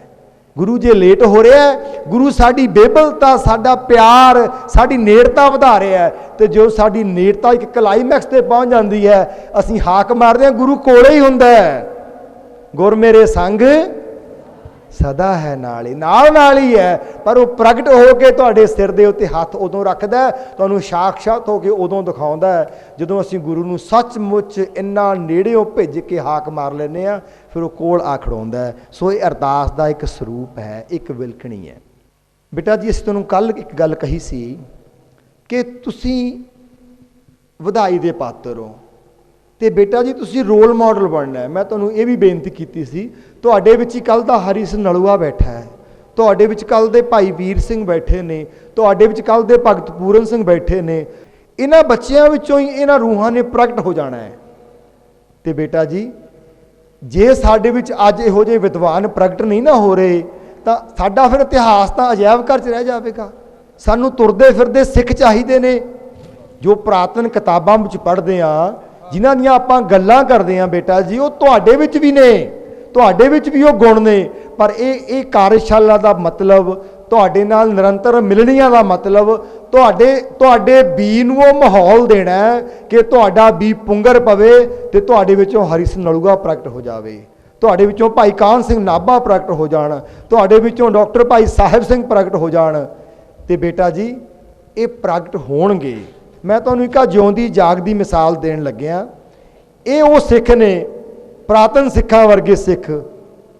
ਸਰਦਾਰ ਦਿਲਬਾਗ ਸਿੰਘ ਇਹਨਾਂ ਦਾ ਨਾਮ ਹੈ, ਪਿੰਡ ਭਵਾਤ ਨੇੜੇ ਜੀਰਕਪੁਰ। ਫੋਨ ਨੰਬਰ ਮੈਂ ਤੁਹਾਨੂੰ ਲਿਖ ਦਿੱਤਾ ਹੈ, ਆਪ ਗੱਲ ਕਰ ਲੈਣੀ। ਮੈਂ ਇਹਨਾਂ ਦੇ ਜੀਵਨ ਦੀ ਤੁਹਾਨੂੰ ਇੱਕ ਗਾਥਾ ਸੁਣਾਉਣ ਲੱਗਿਆ, ਛੋਟੀ ਜਿਹੀ। ਬੇਟਾ ਜੀ ਮਜ਼ਾ ਤਾਂ ਹੈ ਜੇ ਭਾਈ ਪੱਲੇ ਵਾਲੇ ਅੱਜ ਵੀ ਪੱਲੇ ਲੱਭ ਜਾਣ, ਉਹੋ ਜਿਹੀਆਂ ਬੁੱਢੀਆਂ ਮਾਈਆਂ ਅੱਜ ਵੀ ਹੋਣ, ਤਾਂ ਸਾਡਾ ਇਤਿਹਾਸ ਜਿਉਂਦਾ ਹੈ। ਨਹੀਂ ਤਾਂ ਫਿਰ ਲੋਕ ਕਹਿਣਗੇ ਕਹਾਣੀਆਂ ਬਣ ਗਿਆ। ਇਹ ਤਾਂ ਐਵੇਂ ਹੀ ਹੈ। ਸਿੱਖਾਂ ਨੇ ਜਿਉਣਾ ਹੈ, ਜਾਗਣਾ ਹੈ, ਕਮਾਉਣਾ ਹੈ ਗੁਰਬਾਣੀ ਨੂੰ। ਤੇ ਜੋ ਇਤਿਹਾਸ ਅਸੀਂ 18ਵੀਂ ਸਦੀ ਦੇ ਸਿੰਘਾਂ ਦਾ ਉੱਚਾ ਸੁੱਚਾ ਜੀਵਨ ਪੜ੍ਹਦੇ ਹਾਂ, ਉਹ ਅਸੀਂ ਬਣ ਕੇ ਜਿਉਣਾ ਹੈ। ਤੇ ਲੋਕ ਦੇਖਣਾ ਸਿੱਖ ਤੁਰੇ ਫਿਰਦੇ ਆ, ਗੁਰੂ ਗੋਬਿੰਦ ਸਿੰਘ ਜੀ ਦੇ ਸਿੱਖ ਆ ਹਜੇ ਵੀ ਤੁਰੇ ਫਿਰਦੇ ਆ। ਇਹ ਸਰਦਾਰ ਦਿਲਬਾਗ ਸਿੰਘ ਜੀ ਫੌਜ ਵਿੱਚ ਸਨ, ਫੌਜ ਵਿੱਚੋਂ ਰਿਟਾਇਰ ਹੋ ਗਏ, ਜਿਉਂਦੇ ਨੇ। ਇਹਨਾਂ ਨੂੰ ਅਸੀਂ ਫੋਨ ਤੇ ਗੱਲ ਕਰ ਲੈਣਾ, ਨੰਬਰ ਤੁਹਾਨੂੰ ਮੈਂ ਲਿਖ ਦਿੱਤਾ। ਇੱਕ ਸਧਾਰਨ ਨੇ, ਕੋਈ ਸੰਤ ਮਹਾਤਮਾ ਨਹੀਂ ਹੈਗੇ, ਕੋਈ ਇਹਨਾਂ ਦੇ ਘਰੇ ਆ ਕੇ ਇਹਨਾਂ ਨੂੰ ਡੇਰਾ ਮੱਥਾ ਨਹੀਂ ਟੇਕਦੇ। ਇੱਕ ਸਧਾਰਨ ਸਿੱਖ ਨੇ, ਕਿਰਤੀ ਸਿੱਖ ਨੇ, ਸਿਲਾਈ ਦਾ ਕੰਮ ਕਰਦੇ ਨੇ, ਚੋਲੇ ਬਣਾ ਕੇ ਸਿਉਂ ਕੇ ਚੋਲਿਆਂ ਦੀ ਸੇਵਾ ਕਰਦੇ ਨੇ। ਤੁਹਾਨੂੰ ਪਤਾ ਹੈ ਵੀ ਜਦੋਂ ਅੱਖਾਂ ਦਾ ਕੰਮ ਜ਼ਿਆਦਾ ਕਰੀਏ, ਪੜ੍ਹਾਈ ਲਿਖਾਈ ਹੋਵੇ, ਸਿਲਾਈ ਕਢਾਈ ਹੋਵੇ, ਬਰੀਕੀ ਦਾ ਕੰਮ ਹੋਵੇ, ਆਮ ਤੌਰ 'ਤੇ ਅੱਖਾਂ ਦੀ ਨਿਗਾਹ ਘੱਟ ਜਾਂਦੀ ਹੈ। ਇਹਨਾਂ ਬਜ਼ੁਰਗਾਂ ਦੀ ਅੱਖਾਂ ਦੀ ਨਿਗਾਹ ਘੱਟ ਗਈ। ਡਾਕਟਰ ਕੋਲੇ ਗਏ ਤੇ ਡਾਕਟਰ ਕਹਿਣ ਲੱਗਿਆ ਵੀ ਤੁਹਾਡੀ ਨਿਗਾਹ ਪਿੱਛੋਂ ਘਟ ਗਈ ਹੈ, ਪਤਾ ਨਹੀਂ ਠੀਕ ਹੋਵੇ ਜਾਂ ਕਿਸ ਤਰ੍ਹਾਂ ਸਮਾਂ ਲੱਗੇ, ਇਹਨੂੰ ਆਪਰੇਸ਼ਨ ਕਰਾਂਗੇ। ਗਰੀਬ ਸਨ ਬਹੁਤ। ਕਹਿਣ ਲੱਗੇ ਡਾਕਟਰ ਸਾਹਿਬ ਆਪਰੇਸ਼ਨ ਦੇ ਕਿੰਨਾ ਕੁ ਖਰਚਾ ਹੋਊਗਾ? ਕਹਿੰਦੇ ਜੀ 30,000 ਰੁਪਇਆ ਖਰਚਾ ਹੋ ਜਾਵੇਗਾ। ਬਜ਼ੁਰਗਾਂ ਕੋਲ ਇੰਨੇ ਪੈਸੇ ਨਹੀਂ ਸਨ, ਚੋਲੇ ਬਣਾ ਕੇ ਵੇਚਦੇ ਸਨ। ਕਿੰਨੀ ਕੁ ਕਮਾਈ ਚੋਲਿਆਂ ਵਿੱਚੋਂ ਹੋ ਜਾਂਦੀ ਹੈ? ਕੁਝ ਮਹੀਨੇ ਲਾ ਕੇ ਇਹਨਾਂ ਨੇ ਮਿਹਨਤ ਕੀਤੀ, ਚੋਲੇ ਬਣਾਏ, ਵੇਚੇ, 30,000 ਰੁਪਏ ਇਕੱਠਾ ਕਰ ਲਿਆ। ਮਨ ਵਿੱਚੋਂ ਇਹ ਬੇਟਾ ਹਰ ਤੇ ਲਾਗੂ ਨਹੀਂ ਹੋਣਾ, ਇਹ ਉੱਥੇ ਲਾਗੂ ਹੋਣਾ ਜਿੱਥੇ ਪਹਿਲੀ ਗੱਲ ਦਾ ਵਿਸ਼ਵਾਸ ਕਰ ਲਿਆ ਕਿ ਮੇਰੇ ਮਾਲਕ ਤੋਂ ਵੱਡਾ ਕੋਈ ਨਹੀਂ। ਦੂਸਰੀ ਗੱਲ ਕਿ ਮੇਰਾ ਹੋਰ ਆਸਰਾ ਕੋਈ ਨਹੀਂ, ਮੇਰੀ ਤਾਕਤ, ਮੇਰੀ ਅਕਲ, ਮੇਰੀ ਪਹੁੰਚ ਕੋਈ ਨਹੀਂ। ਤੀਸਰੀ ਗੱਲ ਮੇਰੀ ਮੰਗ ਜਾਇਜ਼ ਹੈ। ਤੇ ਬਜ਼ੁਰਗਾਂ ਨੇ ਇਹ ਤਿੰਨੋਂ ਗੱਲਾਂ ਮਨ 'ਚ ਧਾਰਨ ਕਰ ਲਈਆਂ ਤੇ ਗੁਰਦੁਆਰਾ ਚਮਕੌਰ ਸਾਹਿਬ ਗਏ। ਹੁਣ ਇਹਦਾ ਮਤਲਬ ਇਹ ਨਹੀਂ ਕਿ ਸਾਰਿਆਂ ਨੇ ਚਮਕੌਰ ਸਾਹਿਬ ਹੀ ਚਲੇ ਜਾਣਾ। ਗੁਰੂ ਇੱਥੇ ਹੀ ਹੈ, ਹਰ ਥਾਂ ਹੈ, ਹਰ ਗੁਰਦੁਆਰੇ ਵਿੱਚ ਹੈ, ਗੁਰਦੁਆਰੇ ਤੋਂ ਬਾਹਰ ਵੀ ਹੈ। ਜਿੱਥੇ ਪ੍ਰਕਾਸ਼ ਨਹੀਂ ਗੁਰੂ ਗ੍ਰੰਥ ਸਾਹਿਬ ਦਾ, ਉੱਥੇ ਵੀ ਪਰਮਾਤਮਾ ਹਾਜ਼ਰ ਹੈ। ਇਹ ਅਗੰਮੀ ਸੋਚ ਦੇ ਧਾਰਨੀ ਬਣਨਾ। ਸਾਹਿਬ ਦਿਲਬਾਗ ਸਿੰਘ ਜੀ ਨੇ ਉਹ 30,000 ਰੁਪਇਆ ਲਿਆ ਕੇ ਗੋਲਕ 'ਚ ਪਾ ਦਿੱਤਾ ਗੁਰਦੁਆਰਾ ਚਮਕੌਰ ਸਾਹਿਬ। ਤੇ ਕਹਿਣ ਲੱਗੇ ਸੱਚੇ ਪਾਤਸ਼ਾਹ ਮੇਰਾ ਡਾਕਟਰ ਤਾਂ ਤੂੰ ਹੀ ਹੈ।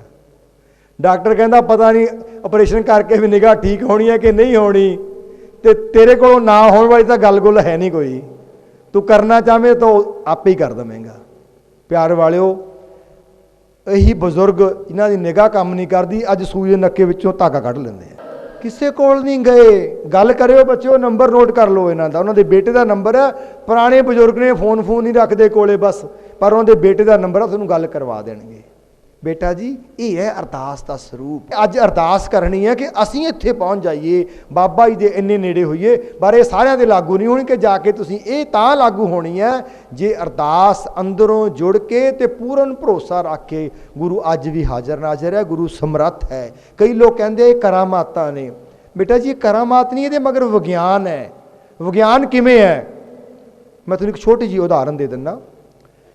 ਅਸੀਂ ਕਰਾਮਾਤ ਕਿਹਨੂੰ ਕਹਿੰਦੇ ਆ? ਜਿਹੜੀ ਗੱਲ ਸਾਡੀ ਸਮਝ ਵਿੱਚ ਨਾ ਆਵੇ ਉਹ ਕੀ ਹੁੰਦੀ ਹੈ? ਆਪਾਂ ਉਹਨੂੰ ਕਰਾਮਾਤ ਸਮਝ ਲੈਂਦੇ ਆ। ਜਦੋਂ ਰੇਡੀਓ ਨਵਾਂ ਆਇਆ ਨਾ, ਮੇਰੇ ਦਾਦਾ ਜੀ ਮੈਨੂੰ ਇਹ ਗੱਲ ਸੁਣਾਇਆ ਕਰਦੇ ਸੀ, ਰੇਡੀਓ ਨਵਾਂ ਆਇਆ ਤੇ ਸਾਡੇ ਬਜ਼ੁਰਗਾਂ ਵਿੱਚੋਂ ਮੇਰੀ ਪੜਦਾਦੀ ਨੂੰ ਕਿਸੇ ਨੇ, ਬੱਚੇ ਨੇ ਲਿਆ ਕੇ ਨਾ ਉਹਦੇ ਸਰਾਣੇ ਰੇਡੀਓ ਟਰਾਂਜਿਸਟਰ ਰੱਖ ਦਿੱਤਾ ਤੇ ਮੈਂ ਬੱਚੇ ਸ਼ਰਾਰਤ ਕਰਦੇ ਆ, ਉਹਨੂੰ ਚਲਾ ਦਿੱਤਾ। ਰਾਤ ਨੂੰ ਆਵਾਜ਼ਾਂ ਆਉਣ ਲੱਗ ਗਈਆਂ, ਉਹ ਕਹਿੰਦੀ ਮੇਰੇ ਕਮਰੇ 'ਚ ਭੂਤ ਆ ਜਾਂਦੇ ਆ। ਉਹਦੇ ਵਾਸਤੇ ਇਹ ਆਵਾਜ਼ ਆ ਹੀ ਨਹੀਂ ਸਕਦੀ। ਪਰ ਅੱਜ ਵਿਗਿਆਨ ਦੇਖੋ ਕਿੱਥੇ, ਰੇਡੀਓ ਟਰਾਂਜਿਸਟਰ ਬੜੀ ਪੁਰਾਣੀ ਗੱਲ ਹੈ। ਅੱਜ ਤਾਂ ਸਾਡੇ ਕੋਲ ਵਿਗਿਆਨ ਦੀਆਂ ਬੜੀਆਂ ਗੱਲਾਂ ਨੇ। ਉਹ ਉਸ ਵੇਲੇ ਉਹਨਾਂ ਵਾਸਤੇ ਕਰਾਮਾਤ ਸੀ, ਕੋਈ ਅਲੌਕਿਕ ਸੀ, ਬਟ ਅਲੌਕਿਕ ਨਹੀਂ ਹੈ। ਜਦੋਂ ਬੰਦਾ ਸਮਰੱਥ ਹੁੰਦਾ ਉਹ ਕੁਝ ਵੀ ਕਰ ਸਕਦਾ ਹੈ। ਗੁਰਬਾਣੀ ਤਾਂ ਇਹ ਵੀ ਕਹਿੰਦੀ ਹੈ, ਪ੍ਰਭ ਭਾਵੈ ਬਿਨ ਸਾਸ ਤੇ ਰਾਖੀ। ਵਿਗਿਆਨ ਅਜੇ ਬਹੁਤ ਛੋਟਾ ਬੱਚਾ ਹੈ, ਵਿਗਿਆਨ ਨੂੰ ਅਜੇ ਸਾਰੀਆਂ ਗੱਲਾਂ ਦਾ ਪਤਾ ਨਹੀਂ ਹੈ, ਹੌਲੀ ਹੌਲੀ ਸਮਝੇਗਾ। ਤੇ ਅਕਾਲ ਪੁਰਖ ਕਮਾਂਡਰ ਹੈ, ਉਹਨੇ ਕੁਦਰਤ ਪੈਦਾ ਕੀਤੀ, ਕੁਦਰਤ ਦੇ ਨਿਯਮ ਬਣਾਏ ਤੇ ਹੌਲੀ ਹੌਲੀ ਵਿਗਿਆਨੀਆਂ ਨੂੰ ਸੋਝੀ ਦੇ ਰਿਹਾ ਹੈ। ਤੇ ਜਦੋਂ ਵਿਗਿਆਨੀ ਹੰਕਾਰ ਵਿੱਚ ਆ ਜਾਂਦੇ ਕਿ ਸਾਨੂੰ ਸਮਝ ਨਹੀਂ, ਤਾਂ ਇਹ ਹੋ ਹੀ ਨਹੀਂ ਸਕਦਾ। ਇੱਦਾਂ ਨਹੀਂ ਹੈ, ਵਿਗਿਆਨ ਬਹੁਤ ਵੱਡੀ ਹੈ, ਪਰ ਵਿਗਿਆਨੀਆਂ ਦੇ ਹੱਥ ਵਿੱਚ ਸਾਰੀ ਵਿਗਿਆਨ ਹਜੇ ਹੈ ਨਹੀਂ, ਸਮਾਂ ਲੱਗੇਗਾ। ਗੁਰੂ ਨਾਨਕ ਸਾਹਿਬ ਨੇ ਆਪਣੀ ਗੁਰਬਾਣੀ ਵਿੱਚ ਵਿਗਿਆਨ ਦੇ ਬਹੁਤ ਸਾਰੇ ਪਹਿਲੂ ਖੋਲ੍ਹੇ ਹੋਏ ਨੇ। ਕੱਲ੍ਹ ਮੈਂ ਤੁਹਾਡੇ ਨਾਲ ਟੂਕ ਮਾਤਰ ਗੱਲਾਂ ਕੀਤੀਆਂ ਸੀ, ਪਰ ਵਿਗਿਆਨੀਆਂ ਨੂੰ ਉਹ ਬਹੁਤ ਲੇਟ ਪਤਾ ਲੱਗੀਆਂ ਤੇ ਬਹੁਤ ਸਾਰੀਆਂ ਅਜੇ ਪਤਾ ਹੀ ਨਹੀਂ ਲੱਗੀਆਂ, ਤੇ ਪਤਾ ਨਹੀਂ ਮੁੱਦਤਾਂ ਲੱਗ ਜਾਣਗੀਆਂ ਪਤਾ ਲੱਗਣ ਦੇ ਵਾਸਤੇ। ਸੋ ਬੇਟਾ ਜੀ ਅਕਾਲ ਪੁਰਖ ਬਹੁਤ ਵੱਡਾ ਵਿਗਿਆਨੀ ਹੈ। ਦੇਖੋ ਜਿਵੇਂ ਆਪਾਂ ਕੱਲ੍ਹ ਗੱਲ ਕੀਤੀ ਸੀ, ਸਾਡੇ under skeletal system, respiratory system, reproductive system, digestive system, ਇਹ ਕਿਹਨੇ ਬਣਾਏ ਨੇ? ਇਹ ਵਿਗਿਆਨ ਨੇ ਥੋੜ੍ਹਾ ਬਣਾਏ ਨੇ। ਕਿਉਂ ਵੀ? ਇਹ ਨਿਊਟਨ ਨੇ ਬਣਾਇਆ, ਇਹ ਆਇਨਸਟਾਈਨ ਨੇ ਬਣਾਇਆ, ਕਿਹਨੇ ਬਣਾਇਆ? ਇਹ ਕੁਦਰਤ ਨੇ, ਪਰਮਾਤਮਾ ਨੇ ਬਣਾਏ ਨੇ। ਉਹਦੇ ਬੰਦੇ ਨੂੰ ਸਮਝਣ ਦੀ ਕੋਸ਼ਿਸ਼ ਕਰਦੇ ਆ। ਸੋ ਪਰਮਾਤਮਾ ਮਾਲਕ ਹੈ, ਮੇਰਾ ਵੈਦ ਗੁਰੂ ਗੋਬਿੰਦਾ, ਉਹਦੇ 'ਚ ਤਾਕਤ ਆ, ਇਹ ਗੱਲ ਸਮਝ ਲੈਣੀ ਹੈ। ਹੁਣ ਆ ਗਿਆ ਬੇਟਾ ਜੀ ਅਰਦਾਸ ਦਾ ਰਸਮੀ ਸਰੂਪ। ਜਿਹੜੀ ਅਰਦਾਸ ਆਪਾਂ ਕਰਦੇ ਆ ਨਾ ਹੁਣ ਉਹਦਾ ਸਰੂਪ ਆ ਗਿਆ। ਇਹ ਤੁਹਾਨੂੰ ਮੈਂ ਜਨਰਲ ਗੱਲ ਕੀਤੀ ਹੈ, ਅਰਦਾਸ ਕੀ ਹੁੰਦੀ ਹੈ, ਅਰਦਾਸ ਕਿਵੇਂ ਕਰਨੀ ਹੈ, ਅਰਦਾਸ ਦਾ ਗੈਰ ਰਸਮੀ ਸਰੂਪ ਕੀ ਹੈ। ਹੁਣ ਅਰਦਾਸ ਦਾ ਇੱਕ ਰਸਮੀ ਸਰੂਪ ਹੈ। ਰਸਮੀ ਕੀ ਹੈ? ਜੋ ਅਸੀਂ ਹਰ ਰੋਜ਼ ਸਵੇਰੇ ਸ਼ਾਮ ਸੰਗਤ ਵਿੱਚ ਕਰਦੇ ਹਾਂ ਨਾ ਬੇਟਾ ਜੀ, ਇਹ ਇੱਕ ਪੰਥਕ ਅਨੁਸ਼ਾਸਨ ਨੂੰ ਧਿਆਨ ਵਿੱਚ ਰੱਖਦੇ ਹਾਂ। ਇਸ ਸਰੂਪ ਵਿੱਚ ਸਾਨੂੰ ਵਾਧਾ ਘਾਟਾ ਕਰਨ ਦੀ ਆਗਿਆ ਨਹੀਂ ਹੈ। ਇਹ ਸਾਡੇ 'ਚ ਏਕਤਾ ਪੈਦਾ ਕਰੇਗਾ, ਸਾਡੇ ਵਿੱਚ ਇਹ ਪਿਆਰ ਪੈਦਾ ਕਰੇਗਾ। ਜਦੋਂ ਮੈਂ ਆਪਣੀ ਨਿੱਜੀ ਅਰਦਾਸ ਕਰਨੀ, ਮੈਂ ਜਿਹੜੇ ਮਰਜ਼ੀ ਅਲਫਾਜ਼ ਵਿੱਚ ਕਰ ਸਕਦਾ, ਜੋ ਮਰਜ਼ੀ ਉਹਦੀ ਬਣਤਰ ਵਿੱਚ ਕਰ ਸਕਦਾ, ਗੁਰਬਾਣੀ ਦੇ ਜਿਹੜੇ ਮਰਜ਼ੀ ਸ਼ਬਦ ਪੜ੍ਹ ਸਕਦਾ, ਪਰ ਜਦੋਂ ਸੰਗਤ ਵਿੱਚ ਅਰਦਾਸ ਕਰਨੀ ਹੈ ਬੇਟਾ ਜੀ, ਇਨ ਬਿਨ ਸਾਡੀ ਅਰਦਾਸ ਦਾ ਸਰੂਪ ਇਹ ਹੀ ਹੈ। ਇਹਦੇ ਦੋ ਭਾਗ ਨੇ। ਪਹਿਲੇ ਭਾਗ ਦੇ 5 ਹਿੱਸੇ ਨੇ, ਦੂਸਰੇ ਭਾਗ ਦੇ ਫੇਰ 5 ਹਿੱਸੇ ਹੈ। ਜਿਹੜਾ ਪਹਿਲਾ ਭਾਗ ਹੈ ਉਹ ਮੰਗਲਾਚਰਨ ਦਾ ਹੈ, ਦੂਸਰਾ ਭਾਗ ਹੈ ਉਹ ਬੇਨਤੀ ਦਾ ਹੈ, ਜਾਚਨਾ ਦਾ ਹੈ। ਮੰਗਲਾਚਰਨ ਦੇ ਵੀ 5 ਭਾਗ ਨੇ ਤੇ ਜਾਚਨਾ ਦੇ ਵੀ 5 ਭਾਗ ਨੇ। ਹੁਣ ਮੰਗਲਾਚਰਨ ਦੇ 5 ਭਾਗ ਕਿਹੜੇ ਆ ਬੇਟਾ ਜੀ? ਪਹਿਲਾ ਭਾਗ ਹੈ, ਸ਼ੁਰੂ ਹੁੰਦਾ ਇੱਕ ਓਂਕਾਰ ਵਾਹਿਗੁਰੂ ਜੀ ਕੀ ਫਤਿਹ ਤੋਂ ਲੈ ਕੇ ਪਾਤਸ਼ਾਹੀ 10ਵੀਂ ਤੱਕ। ਇਹ ਚੰਡੀ ਦੀ ਵਾਰ ਦੀ ਪਹਿਲੀ ਪੌੜੀ ਹੈ, ਗੁਰੂ ਗੋਬਿੰਦ ਸਿੰਘ ਪਾਤਸ਼ਾਹ ਦੀ ਆਪਣੀ ਕਲਮ 'ਚੋਂ ਲਿਖਿਆ ਹੋਇਆ। ਪ੍ਰਿਥਮ ਭਗਉਤੀ ਸਿਮਰ ਕੇ, ਠੀਕ ਹੈ। ਉਦੋਂ ਅਗਲਾ ਭਾਗ ਹੈ ਪੰਜਾਂ ਪਿਆਰਿਆਂ ਦਾ, ਫਿਰ ਜਿਨ੍ਹਾਂ ਸਿੰਘਾਂ ਸਿੰਘਣੀਆਂ ਦਾ, ਫਿਰ ਪੰਜਾਂ ਤਖਤਾਂ ਦਾ। ਇਸ ਤੋਂ ਬਾਅਦ ਜਾਚਨਾ ਸ਼ੁਰੂ ਹੁੰਦੀ ਹੈ। ਮੈਂ ਇਕੱਲੇ ਪੱਖ ਉੱਤੇ ਆਪਾਂ ਗੱਲ ਕਰਦੇ ਹਾਂ। ਪਹਿਲਾ ਭਾਗ ਇੱਕ ਓਂਕਾਰ।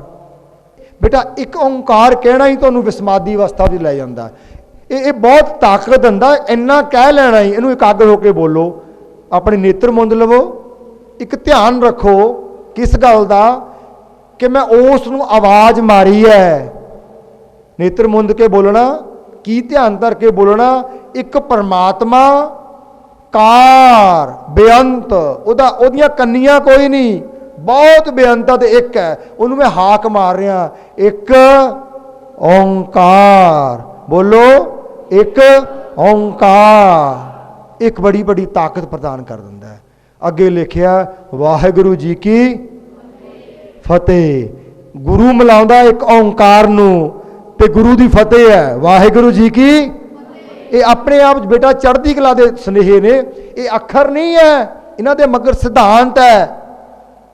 ਆਪਾਂ ਹੁਣ ਅਰਦਾਸ ਦੀ ਬਣਤਰ ਨੂੰ ਦੇਖਾਂਗੇ, ਇਹਦੇ 'ਚ ਡੁੱਬਦੇ ਜਾਵਾਂਗੇ, ਖੁੱਬਦੇ ਜਾਵਾਂਗੇ, ਤੇ ਮੈਨੂੰ ਯਕੀਨ ਹੈ ਅਰਦਾਸ ਦੀ ਇਸ ਬਣਤਰ ਵਿੱਚ ਖੁੱਬ ਕੇ ਸਾਡੀ ਅਰਦਾਸ ਵਿੱਚੋਂ ਕਦੇ ਵੀ ਮਨ ਇਕਾਗਰਤਾ ਤੋਂ ਬਾਹਰ ਨਹੀਂ ਜਾ ਸਕਦਾ, ਕਿਉਂਕਿ ਅਸੀਂ ਗਹਿਰ ਗੰਭੀਰ ਸਮੁੰਦਰ ਵਿੱਚ ਪ੍ਰਵੇਸ਼ ਕਰਨ ਲੱਗੇ ਹਾਂ। ਪ੍ਰਵੇਸ਼ ਕਰਨ ਲੱਗਿਆ ਜੀ ਹਾਕ ਮਾਰੀ ਉਸ ਪਰਮਾਤਮਾ ਨੂੰ, ਇੱਕ ਓਂਕਾਰ ਵਾਹਿਗੁਰੂ ਜੀ ਕੀ। ਮੇਰਾ ਗੁਰੂ ਉਹ ਹੈ ਜਿਹਦੀ ਫਤਿਹ ਹੋਣੀ ਹੋਈ ਹੋਣੀ ਹੈ। ਮੈਂ ਆਪਣੀ ਮੋਹਰ ਲਾਤੀ, ਆਪਣਾ ਝੰਡਾ ਗੱਡ ਦਿੱਤਾ ਫਤਿਹ ਦਾ, ਨਿਸ਼ਚਾ ਬਣਾ ਲਿਆ ਆਪਣਾ।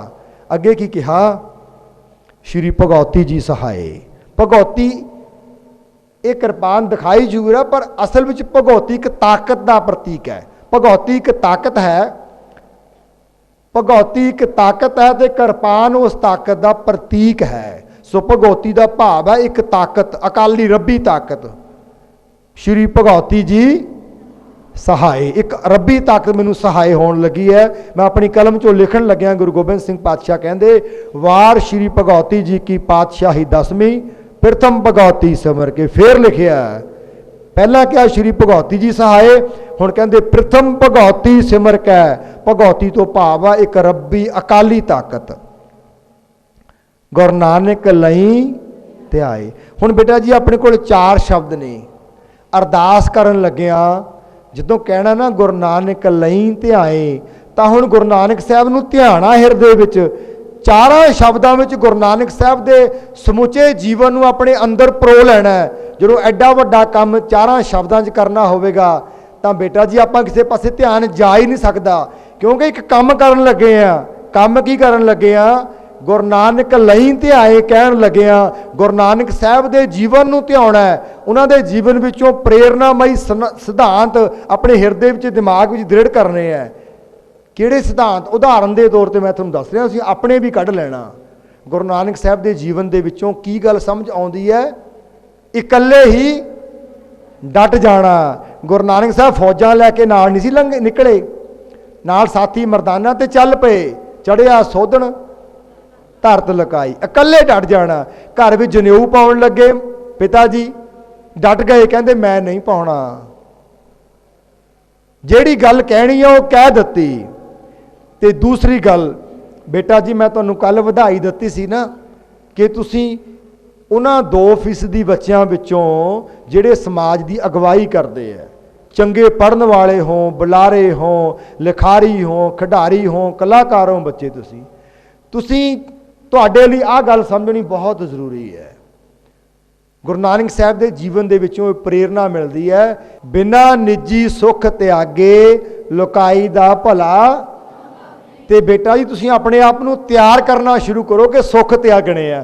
ਨਹਾਉਣ ਨੂੰ ਗੀਜ਼ਰ ਨਹੀਂ ਮਿਲਿਆ, ਕੋਈ ਗੱਲ ਨਹੀਂ। ਗਰਮੀ ਹੈ, ਪੱਖੇ ਨਹੀਂ ਚੱਲੇ, ਕੋਈ ਗੱਲ ਨਹੀਂ।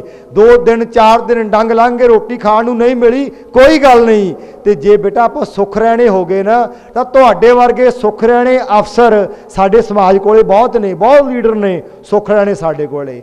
ਸਾਨੂੰ ਲੋੜ ਹੈ ਉਹਨਾਂ ਲੋਕਾਂ ਦੀ, ਤੁਹਾਡੇ ਵਿੱਚੋਂ ਨਿਕਲਣ ਵਾਲੇ 2% ਬੱਚਿਆਂ ਵਿੱਚੋਂ ਨਿਕਲਣ ਵਾਲੇ ਉਹ ਲੋਕ ਜਿਨ੍ਹਾਂ ਨੇ ਇਹ ਦ੍ਰਿੜ ਸੰਕਲਪ ਕਰ ਲਿਆ ਹੋਵੇ, ਸਮਝ ਲਿਆ ਹੋਵੇ ਕਿ ਜਦੋਂ ਤੱਕ ਨਿੱਜੀ ਸੁੱਖ ਨਹੀਂ ਤਿਆਗਾਂਗੇ ਲੁਕਾਈ ਦਾ ਭਲਾ ਨਹੀਂ ਹੋ ਸਕਦਾ। ਇਸੇ ਕਰਕੇ ਬੇਟਾ ਜੀ ਸਾਡੇ ਸਮਾਜ ਵਿੱਚ ਆਮ ਜਨਤਾ ਦਾ ਭਲਾ ਨਹੀਂ ਹੋ ਰਿਹਾ, ਕਿਉਂਕਿ ਜਿਨ੍ਹਾਂ ਲੋਕਾਂ ਕੋਲੇ ਅਗਵਾਈ ਹੈ ਉਹਨਾਂ ਲੋਕਾਂ ਨੇ ਨਿੱਜੀ ਸੁੱਖ ਨਹੀਂ ਤਿਆਗੇ ਹੋਏ। ਸੋ ਜਦੋਂ ਅਸੀਂ ਕਹਿਣਾ ਗੁਰੂ ਨਾਨਕ ਲਈ ਧਿਆਏ, ਇਹ ਅਰਦਾਸ ਕਰਨੀ ਹੈ, ਬਾਬਾ ਜੀ ਕਿਰਪਾ ਕਰੋ ਮੈਂ ਸੁੱਖ ਤਿਆਗ ਦੇਵਾਂ, ਬਾਬਾ ਜੀ ਕਿਰਪਾ ਕਰੋ ਮੈਂ ਇਕੱਲਾ ਹੀ ਡਟ ਜਾਵਾਂ।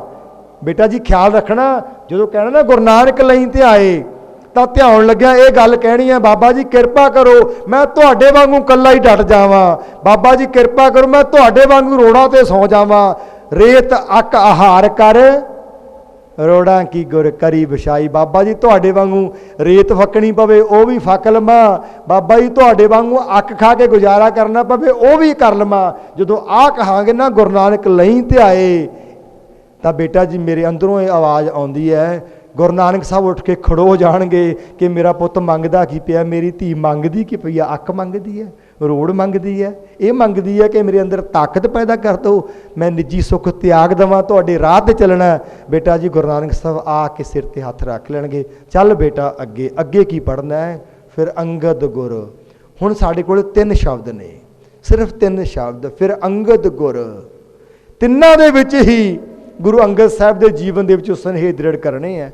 ਸਭ ਤੋਂ ਪਹਿਲੀ ਗੱਲ ਗੁਰੂ ਅੰਗਦ ਦੇਵ ਜੀ ਦੀ, ਸਾਰਾ ਜੀਵਨ ਦਾ ਵੱਡਾ ਹਿੱਸਾ ਨੈਣਾ ਦੇਵੀ ਜਾਂਦੇ ਰਹੇ, ਦੇਵਤਿਆਂ ਦੀ ਪੂਜਾ ਕਰਦੇ ਰਹੇ, ਪਰ ਜਦੋਂ ਸਮਝ ਆਈ ਛੱਡ ਦਿੱਤਾ ਸਾਰਾ ਕੁਝ, ਛੱਡ ਦਿੱਤਾ ਸਾਰਾ ਕੁਝ। ਪਿਛਲੇ ਸੰਸਕਾਰ ਤਿਆਗੇ, ਸਿੱਖੀ ਦੇ ਉੱਤੇ ਸਿੱਖੀ ਨਹੀਂ ਟਿਕ ਸਕਦੀ। ਜੇ ਗੁਰੂ ਨਾਨਕ ਦੇ ਘਰ ਆਉਣਾ ਤਾਂ ਇਹ ਕਰਮ ਕਾਂਡ, ਇਹ ਭਰਮ ਭੁਲੇਖਾ ਛੱਡਣਾ ਪੈਣਾ ਹੈ, ਕਿਉਂਕਿ ਗੁਰੂ ਨਾਨਕ ਸਾਹਿਬ ਨੇ ਇੱਕ ਅਕਾਲ ਨਾਲ ਜੋੜਿਆ ਜਿਹਦਾ ਕੋਈ ਸਰੂਪ ਹੀ ਨਹੀਂ ਹੈ।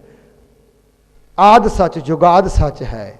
ਪਿਛਲੇ ਸੰਸਕਾਰ ਤਿਆਗਣੇ ਨੇ ਤੇ ਮਨ ਵਿੱਚ ਇਹ ਅਰਦਾਸ ਨਿਕਲ ਕੇ, ਬਾਬਾ ਜੀ ਮੇਰੀ ਕਿਰਪਾ ਕਰੋ, ਮੈਂ ਪਿਛਲਾ ਛੱਡਣ ਨੂੰ ਤਿਆਰ ਹਾਂ, ਮੈਨੂੰ ਚਾਨਣ ਦਿਓ। ਹੁਕਮ ਮੰਨਿਆ। ਆਪਾਂ ਭਾਈ ਲਹਿਣਾ ਜੀ ਦੀਆਂ ਬਹੁਤ ਸਾਖੀਆਂ ਸੁਣਦੇ ਹਾਂ ਨਾ ਹੁਕਮ ਮੰਨਣ ਦੀਆਂ। ਇੱਕ ਹੋਰ ਇੱਕ ਸ਼ੇਅਰ ਕਰ ਲਈਏ। ਇੱਕ ਤਾਂ ਲਿਖਿਆ ਮਿਲਦਾ ਹੈ, ਗੁਰੂ ਨਾਨਕ ਪਿਤਾ ਜੀ ਕਹਿਣ ਲੱਗੇ ਸ਼੍ਰੀ ਚੰਦ ਜੀ ਨੂੰ, ਲਖਮੀ ਦਾਸ ਜੀ ਨੂੰ, ਕਿ ਬੇਟਾ ਜੀ ਸੰਗਤਾਂ ਬਹੁਤ ਇਕੱਠੀਆਂ ਹੋਈਆਂ ਨੇ, ਐਂ ਕਰੋ ਦਰਖਤ 'ਤੇ ਚੜੋ, ਦਰਖਤ ਹਿਲਾਓ, ਮਠਿਆਈਆਂ ਡਿੱਗਣੀਆਂ ਤੇ ਸੰਗਤਾਂ ਨੂੰ ਛਕਾਉਣੀਆਂ। ਇਤਿਹਾਸ ਲਿਖਿਆ ਮਿਲਦਾ, ਸ਼੍ਰੀ ਚੰਦ ਲਖਮੀ ਦਾਸ ਹੱਸੇ ਵੀ, ਇਹ ਕੋਈ ਗੱਲ ਹੈ, ਦਰਖਤ ਨਾਲੋਂ ਮਠਿਆਈਆਂ ਡਿੱਗਦੀਆਂ ਨੇ। ਤੇ ਲਹਿਣਾ ਜੀ ਦਰਖਤ 'ਤੇ ਚੜ੍ਹ ਕੇ ਦਰਖਤ ਹਿਲਾਉਣ ਲੱਗੇ ਤੇ ਸ਼੍ਰੀ ਚੰਦ ਜੀ ਕਹਿੰਦੇ ਕੋਈ ਦਰਖਤ ਤੋਂ ਕਦੀ ਮਠਿਆਈਆਂ ਡਿੱਗਦੀਆਂ ਨੇ। ਤੇ ਲਹਿਣਾ ਜੀ ਪਤਾ ਕੀ ਬੋਲੇ, ਕਹਿੰਦੇ ਬਾਬਾ ਜੀ ਮਠਿਆਈਆਂ ਡਿੱਗਣ ਜਾਣਾ ਡਿੱਗਣ ਮੈਨੂੰ ਨਹੀਂ ਪਤਾ, ਮੇਰੇ ਲਈ ਤਾਂ ਗੁਰੂ ਨਾਨਕ ਦਾ ਬਚਨ ਹੀ ਮਠਿਆਈ ਹੈ। ਕਿੱਡੀ ਵੱਡੀ ਗੱਲ ਹੈ।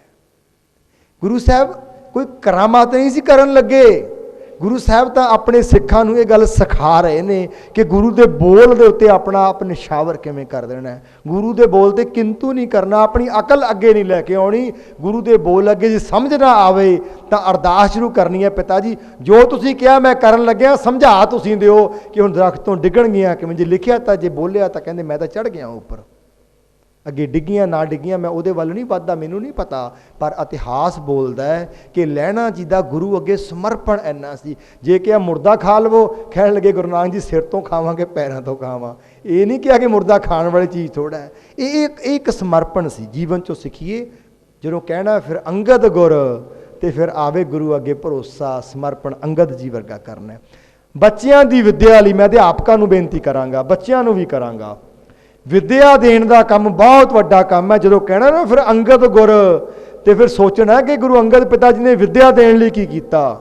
ਬਾਹਰ ਸ਼ੇਰ ਸਾਹਿਬ ਸੂਰੀ ਖੜਾ ਹੈ, ਕਿਰਪਾਨ ਕੱਢ ਲਈ ਕਿ ਮੈਨੂੰ ਟਾਈਮ ਨਹੀਂ ਦੇ ਰਹੇ, ਤੇ ਬਾਬਾ ਜੀ ਕਹਿਣ ਲੱਗੇ ਮੈਂ ਬੱਚਿਆਂ ਨੂੰ ਪੜ੍ਹਾ ਰਿਹਾ, ਤੇਰੇ ਨਾਲ ਬਾਅਦ 'ਚ ਗੱਲ ਕਰਦਾ। ਵਿੱਦਿਆ ਦਾ ਕੰਮ, ਟੀਚਿੰਗ ਦਾ ਪ੍ਰੋਫੈਸ਼ਨ ਐਡਾ ਨੋਬਲ ਹੈ ਕਿ ਇਹ ਤੋਂ ਉੱਪਰ ਕੁਝ ਨਹੀਂ ਗੁਰੂ ਅੰਗਦ ਪਿਤਾ ਜੀ ਨੇ ਆਪ ਕੀਤਾ। ਨੌਜਵਾਨਾਂ ਦੀ ਸਿਹਤ ਲਈ ਮੱਲ ਅਖਾੜੇ ਲਾਏ, ਤਾਕਤ ਦੀ ਸੰਭਾਲ ਕਰਾਈ, ਬੱਚਿਆਂ ਨੂੰ ਤਕੜੇ ਕੀਤਾ ਵਿਦਿਅਕ ਤੌਰ 'ਤੇ ਔਰ ਸਰੀਰਕ ਤੌਰ 'ਤੇ। ਇਹ ਕੰਮ ਗੋਬਿੰਦ ਸਿੰਘ ਪਿਤਾ ਜੀ ਨੇ ਨਹੀਂ ਸ਼ੁਰੂ ਕੀਤਾ, ਇਹ ਗੱਲ ਦਾ ਬੰਨ੍ਹ ਨੂੰ ਗੁਰੂ ਨਾਨਕ ਦੇਵ ਜੀ ਨੇ ਬੰਨ੍ਹ ਦਿੱਤਾ ਸੀ। ਪਲੈਨਿੰਗ ਗੁਰੂ ਨਾਨਕ ਸਾਹਿਬ ਦੀ ਸੀ, ਪਰ ਗੁਰੂ ਅੰਗਦ ਸਾਹਿਬ ਨੇ ਮੱਲ ਅਖਾੜੇ ਖਡੂਰ ਸਾਹਿਬ ਸ਼ੁਰੂ ਕਰ ਦਿੱਤੇ, ਤਾਕਤਵਰ ਪੈਦਾ ਕਰਨ ਲਈ, ਨੌਜਵਾਨ ਉਹਨਾਂ ਨੂੰ ਤਕੜਿਆਂ ਕਰਨ ਦੇ ਲਈ ਉਹਨਾਂ ਨੂੰ ਤਿਆਰ ਕਰਨਾ ਸ਼ੁਰੂ ਕਰ ਲਿਆ। ਜਦੋਂ ਕਹਿਣਾ ਤੇ ਅਮਰਦਾਸ, 2 ਸ਼ਬਦ ਹੀ ਨੇ ਸਾਡੇ ਕੋਲੇ। ਹੁਣ ਦੇਖੋ ਇਹਨਾਂ 2 ਅਲਫਾਜ਼ ਕਹਿੰਦਿਆਂ ਅਮਰਦਾਸ ਦੇ ਜੀਵਨ ਦੇ ਵਿੱਚੋਂ ਪ੍ਰੇਰਨਾ ਆਪਣੇ ਅੰਦਰ ਸਮਾਉਣ ਦੀ ਕੋਸ਼ਿਸ਼ ਕਰਨੀ ਹੈ। ਕਿੰਨੀ ਬਿਰਧ ਅਵਸਥਾ ਹੈ। ਗੁਰੂ ਅਮਰਦਾਸ ਜੀ ਵੀ ਗੁਰੂ ਅੰਗਦ ਦੇਵ ਜੀ ਵਾਂਗੂ ਬਹੁਤ ਲੰਬਾ ਸਮਾਂ ਨਿਗੋਰੇ ਰਹੇ, ਬੜੀ ਵੱਡੀ ਉਮਰ ਹੋ ਗਈ, ਬਿਰਧ ਅਵਸਥਾ ਦੇ ਵਿੱਚ ਅੰਗਦ ਪਿਤਾ ਜੀ ਦੀ ਸ਼ਰਨ ਵਿੱਚ ਆਏ, ਗੁਰੂ ਅੰਗਦ ਸਾਹਿਬ ਦੀ ਸ਼ਰਨ ਵਿੱਚ ਆਏ, ਪਰ ਫਿਰ ਗੁਰੂ ਦੇ ਹੋ ਗਏ। ਤੁਸੀਂ ਸੁਣੀ ਹੈ ਨਾ ਗੱਲ, ਗਾਗਰ ਲੈ ਕੇ ਕਿਸ ਤਰ੍ਹਾਂ ਸੇਵਾ ਕਰਦੇ ਸੀ। ਤੇ ਜਦੋਂ ਗੁਰਗੱਦੀ ਤੇ ਬਿਠਾਇਆ ਤੇ ਗੁਰੂ ਅੰਗਦ ਪਿਤਾ ਜੀ ਦੇ ਸਾਹਿਬਜ਼ਾਦਿਆਂ ਨੇ, ਦਾਤੂ ਜੀ ਨੇ, ਦਾਸੂ ਜੀ ਨੇ ਲੱਤ ਮਾਰੀ ਅਮਰਦਾਸ ਜੀ ਨੂੰ। ਹੁਣ ਜਦੋਂ ਆਪਾਂ ਸੇਵਾ ਕਰਦੇ ਆ ਨਾ ਬੇਟਾ, ਆਸ ਨਾ ਕਰੋ ਕਿ ਸਾਨੂੰ ਲੋਕੀ ਸਤਿਕਾਰ ਦੇਣਗੇ, ਗਲ ਵਿੱਚ ਸਰੋਪੇ ਪਾਉਣਗੇ, ਸਾਡੀਆਂ ਸਿਫਤਾਂ ਕਰਨਗੇ। ਜੇ ਲੁਕਾਈ ਦਾ ਭਲਾ ਕਰਨਾ, ਮੰਨ ਕੇ ਚੱਲੋ ਕਿ ਗੁਰੂ ਅਮਰਦਾਸ ਤੈਨੂੰ ਲੱਤ ਪਈ ਸੀ, ਇਹ ਕਹਿਣ ਲੱਗਿਆ ਤੇ ਅਮਰਦਾਸ ਬਾਬਾ ਜੀ ਮੈਨੂੰ ਵੀ ਕੋਈ ਦਾਤੂ ਵਾਂਗੂ ਲੱਤ ਮਾਰ ਦੇਵੇ, ਜਿਹੜਾ ਜਿਗਰਾ ਤੇਰੇ ਵਿੱਚ ਸੀ ਉਹ ਮੈਨੂੰ ਦੇ ਦੇਈਂ। ਬੇਟਾ ਜੀ ਜਦੋਂ ਆਏ ਅਰਦਾਸ ਕਰਾਂਗੇ, ਅਰਦਾਸ ਤੋਂ ਬਾਹਰ ਇਕਾਗਰਤਾ ਜਾ ਹੀ ਨਹੀਂ ਸਕਦੀ, ਉੱਥੇ ਟਿਕੇ ਰਹਾਂਗੇ ਕਿ ਪਿਤਾ ਜੀ ਜਿਸ ਤਰ੍ਹਾਂ ਦਾਤੂ ਜੀ ਨੇ ਤੁਹਾਡੇ ਲੱਤ ਮਾਰੀ, ਮੇਰੇ ਅੰਦਰ ਵੀ ਉਹ ਤਾਕਤ ਦੇ। ਅਮਰਦਾਸ ਕਹਿਣ ਦਾ ਮਤਲਬ ਇਹ ਹੈ, ਰਾਮਦਾਸੈ ਹੋਈ ਸਹਾਏ। ਗੁਰੂ ਰਾਮਦਾਸ ਜੀ ਨੂੰ ਯਾਦ ਕਰਨਾ ਹੈ। ਬਚਪਨ ਵਿੱਚ ਪਿਤਾ ਜੀ ਚਲੇ ਗਏ, ਮਾਤਾ ਜੀ ਚਲੇ ਗਏ, ਜਿਹਨੂੰ ਅਸੀਂ ਅਨਾਥ ਕਹਿ ਦਿੰਦੇ ਹਾਂ, ਪਰ ਅਨਾਥਾਂ ਦੇ ਨਾਥ ਨੇ ਰਾਮਦਾਸ ਪਿਤਾ। ਘੁੰਗਣੀਆਂ ਵੇਚ ਕੇ ਆਪਣਾ ਗੁਜ਼ਾਰਾ ਕਰਦੇ, ਅਮਰਦਾਸ ਜੀ ਦੀ ਸ਼ਰਨ ਵਿੱਚ ਆ ਗਏ, ਕਠਿਨਾਈਆਂ ਭਰਿਆ ਸਮਾਂ ਕੱਢਿਆ। ਖਿਆਲ ਕਰਨਾ ਹੈ ਅਸੀਂ ਵੀ ਕਠਿਨਾਈਆਂ ਭਰੇ ਸਮੇਂ ਚੋਂ ਨਿਕਲ ਸਕਦੇ ਹਾਂ, ਕਿਉਂਕਿ ਗੁਰੂ ਨਿਕਲਿਆ ਰਾਮਦਾਸੈ ਹੋਈ ਸਹਾਏ। ਹੁਣ ਤਾਂ ਸਾਡੇ ਕੋਲ ਇਤਿਹਾਸ ਹੈ, ਹੁਣ ਤਾਂ ਸਾਡੇ ਕੋਲ ਗੁਰੂ ਗੋਬਿੰਦ ਸਿੰਘ ਜੀ ਦੀ ਕਲਮ ਚੋਂ ਨਿਕਲੇ ਹੋਏ ਇਹ ਸ਼ਬਦ ਨੇ ਕਿ ਗੁਰੂ ਰਾਮਦਾਸ ਸਾਡਾ ਸਹਾਈ ਹੈ। ਰਾਮਦਾਸੈ ਹੋਈ ਸਹਾਏ।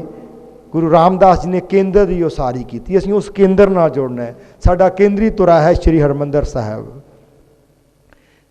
ਗੁਰੂ ਰਾਮਦਾਸ ਜੀ ਨੇ ਵਪਾਰਕ ਪ੍ਰਫੁੱਲਤਾ ਕੀਤੀ, ਸਿੱਖਾਂ ਨੂੰ ਰਾਮਦਾਸਪੁਰ ਚੱਕ ਰਾਮਦਾਸ ਇਕੱਠਿਆਂ ਕੀਤਾ, ਫਿਰ ਉਹ ਸ਼ਹਿਰ ਅੰਮ੍ਰਿਤਸਰ ਬਣ ਗਿਆ।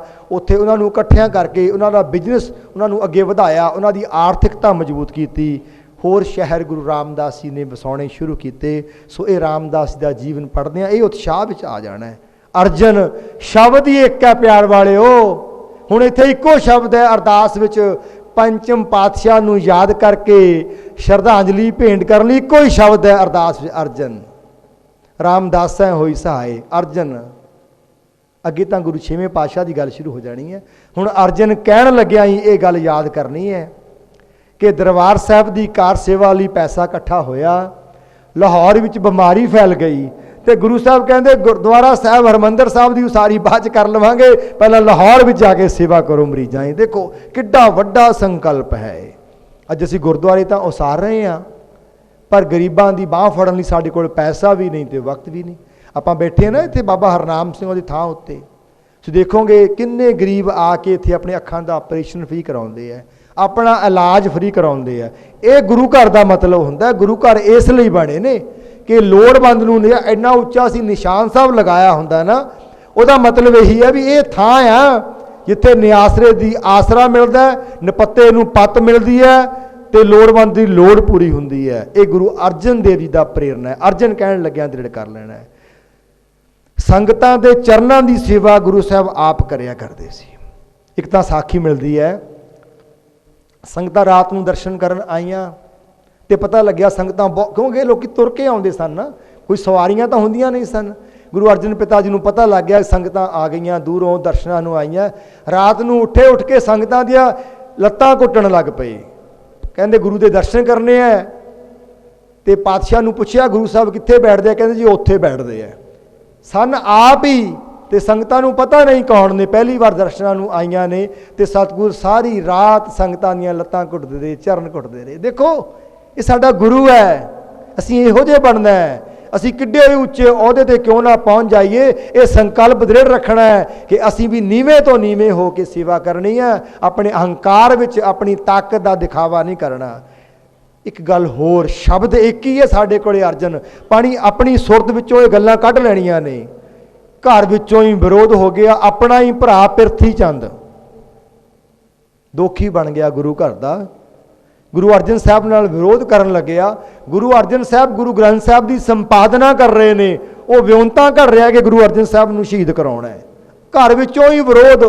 ਘਬਰਾਉਣਾ ਨਹੀਂ ਬੇਟਾ ਜੀ, ਚੰਗੇ ਕੰਮ ਕਰਾਂਗੇ ਤਾਂ ਵਿਰੋਧ ਜ਼ਰੂਰ ਹੋਵੇਗਾ। ਜੇ ਵਿਰੋਧ ਨਹੀਂ ਹੋਇਆ ਤਾਂ ਸਮਝ ਲੈਣਾ ਅਸੀਂ ਕੋਈ ਚੰਗਾ ਕੰਮ ਹੀ ਨਹੀਂ ਕੀਤਾ। ਚੰਗਾ ਕੰਮ ਕਰਨ ਦੇ ਲਈ ਦ੍ਰਿੜ ਹੋਈਏ ਕਿ ਅੱਗਿਓਂ ਹਵਾਵਾਂ ਆਉਣਗੀਆਂ, ਅਸੀਂ ਉਹਨਾਂ ਹਵਾਵਾਂ ਦਾ ਸਾਹਮਣਾ ਕਰਕੇ ਅੱਗੇ ਵਧਾਂਗੇ। ਘਰ ਵਿੱਚੋਂ ਵਿਰੋਧ ਹੋਇਆ ਤੇ ਇੱਕ ਸਿਰੇ ਦੀ ਗੱਲ, ਭਾਣਾ ਮੰਨਣਾ। ਗੁਰੂ ਅਰਜਨ ਸਾਹਿਬ ਦਾ ਪੜ੍ਹਦੇ ਆ ਨਾ ਇਤਿਹਾਸ, ਤਤੀ ਤਵੀ ਤੇ ਬੈਠੇ, ਕਹਿੰਦੇ ਸਾਈਂ ਮੀਆਂ ਮੀਰ ਜੀ, ਸਾਈਂ ਮੀਆਂ ਮੀਰ ਕੋਲ ਖੜੇ ਨੇ, ਤਤੀ ਤਵੀ ਤੇ ਬਿਠਾਇਆ ਜਾ ਰਿਹਾ ਹੈ ਤੇ ਗੁਰੂ ਅਰਜਨ ਪਾਤਸ਼ਾਹ ਨੂੰ ਕਹਿੰਦੇ ਪਾਤਸ਼ਾਹ ਮੇਰੇ ਤੋਂ ਵੇਖ ਨਹੀਂ ਹੁੰਦਾ ਕਿ ਤੁਹਾਨੂੰ ਤਤੀ ਤਵੀ ਤੇ ਬਿਠਾ ਕੇ ਸਿਰ 'ਚ ਰੇਤਾ ਪਾ ਰਹੇ ਆ। ਕਹਿੰਦੇ ਗੁਰੂ ਅਰਜਨ ਸਾਹਿਬ ਮੈਨੂੰ ਆਗਿਆ ਦਿਓ। ਪਾਤਸ਼ਾਹ ਕਹਿੰਦੇ ਕਾਹਦੀ ਆਗਿਆ ਵੀ ਸਿੱਖਾ? ਸਾਈਂ ਮੀਆਂ ਮੀਰ ਕਹਿਣ ਲੱਗੇ, ਪਾਤਸ਼ਾਹ ਆਗਿਆ ਦਿਓ, ਮੈਂ ਅੱਖ ਦੇ ਫੌਰ ਦੇ ਵਿੱਚ ਲਾਹੌਰ ਦਰਬਾਰ ਨੂੰ ਭਸਮ ਕਰ ਦੇਵਾਂਗਾ, ਰਾਖ ਕਰ ਦੇਵਾਂਗਾ। ਮੇਰੇ ਤੋਂ ਦੇਖ ਨਹੀਂ ਹੋ ਰਿਹਾ ਤੁਹਾਨੂੰ ਤੱਤੀ ਤਵੀ ਤੇ ਬੈਠਿਆਂ, ਮੈਂ ਜਹਾਂਗੀਰ ਦਾ ਦਰਬਾਰ ਇੱਥੇ ਬੈਠੇ ਹੀ ਅੱਗ ਲਾ ਕੇ ਸਵਾਹ ਕਰ ਦੇਵਾਂਗਾ। ਗੁਰੂ ਅਰਜਨ ਸਾਹਿਬ ਮੁਸਕਰਾਏ, ਕਹਿੰਦੇ ਮੀਆਂ ਜੀ ਮੇਰੇ ਵੱਲ ਵੇਖੋ ਖਾਂ। ਕਹਿੰਦੇ ਸਾਈਂ ਮੀਆਂ ਮੀਰ ਜੀ ਨੇ ਗੁਰੂ ਅਰਜਨ ਪਿਤਾ ਜੀ ਦੀਆਂ ਅੱਖਾਂ ਵਿੱਚ ਅੱਖ ਰਲਾਈ ਤੇ ਸਤਿਗੁਰਾਂ ਨੇ ਇੱਕ ਸਵਾਲ ਕੀਤਾ। ਗੁਰੂ ਅਰਜਨ ਪਾਤਸ਼ਾਹ ਕਹਿਣ ਲੱਗੇ, ਮੀਆਂ ਜੀ ਖੂਬ ਕਿਹਾ ਜੇ, ਖੂਬ ਕਿਹਾ ਜੇ, ਮੈਨੂੰ ਇੱਕ ਗੱਲ ਦੱਸਿਆ ਜੇ, ਇਹ ਤਾਕਤ ਲਈ ਕਿੱਥੋਂ ਹੈ? ਇਹ ਲਾਹੌਰ ਦਰਬਾਰ ਨੂੰ ਅੱਗ ਲਾ ਦੇਣ ਦੀ, ਫੂਕ ਦੇਣ ਦੀ ਤਾਕਤ ਕਿੱਥੋਂ ਲਈ ਹੈ? ਤਾਂ ਭਾਈ ਸਾਹਿਬ ਲਿਖਦੇ ਨੇ ਵੀਰ ਸਿੰਘ ਜੀ ਕਿ ਸਾਈਂ ਮੀਆਂ ਮੀਰ ਜੀ ਨੇਤਰ ਭਰ ਗਏ, ਫੁੱਟ ਕੇ ਰੋ ਪਏ ਤੇ ਤਤੀ ਤਵੀ ਤੇ ਬੈਠੇ ਗੁਰੂ ਅਰਜਨ ਸਾਹਿਬ ਦੇ ਚਰਨਾਂ ਤੇ ਸਿਰ ਰੱਖ ਦਿੱਤਾ ਕਿ ਅਰਜਨ ਤੇਰੀ ਸੁਖਮਣੀ ਪੜ ਪੜ ਕੇ ਲਈ ਹੈ।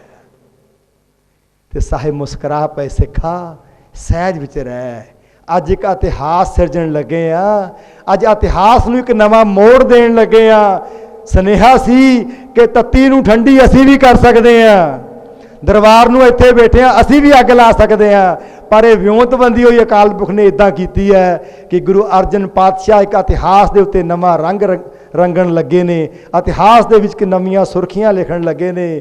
ਤੇਰਾ ਕੀਆ ਮੀਠਾ ਲਾਗੈ ਹਰ ਨਾਮ ਪਦਾਰਥ ਨਾਨਕ ਮੰਗੇ। ਬੇਟਾ ਜੀ ਅਰਜਨ ਕਹਿਣ ਲੱਗੇ ਆ, ਜੋ ਇੰਨਾ ਕੁਝ ਅੰਦਰੋਂ ਕੱਢਣਾ ਹੋਊਗਾ ਤਾਂ ਕਿੱਥੇ ਵਕਤ ਹੋਊਗਾ ਸਾਡੀ ਸੁਰਤ ਨੂੰ ਕਿਤੇ ਬਾਹਰ ਚਲੀ ਜਾਵੇਗੀ ਅਰਦਾਸ ਵਿੱਚੋਂ।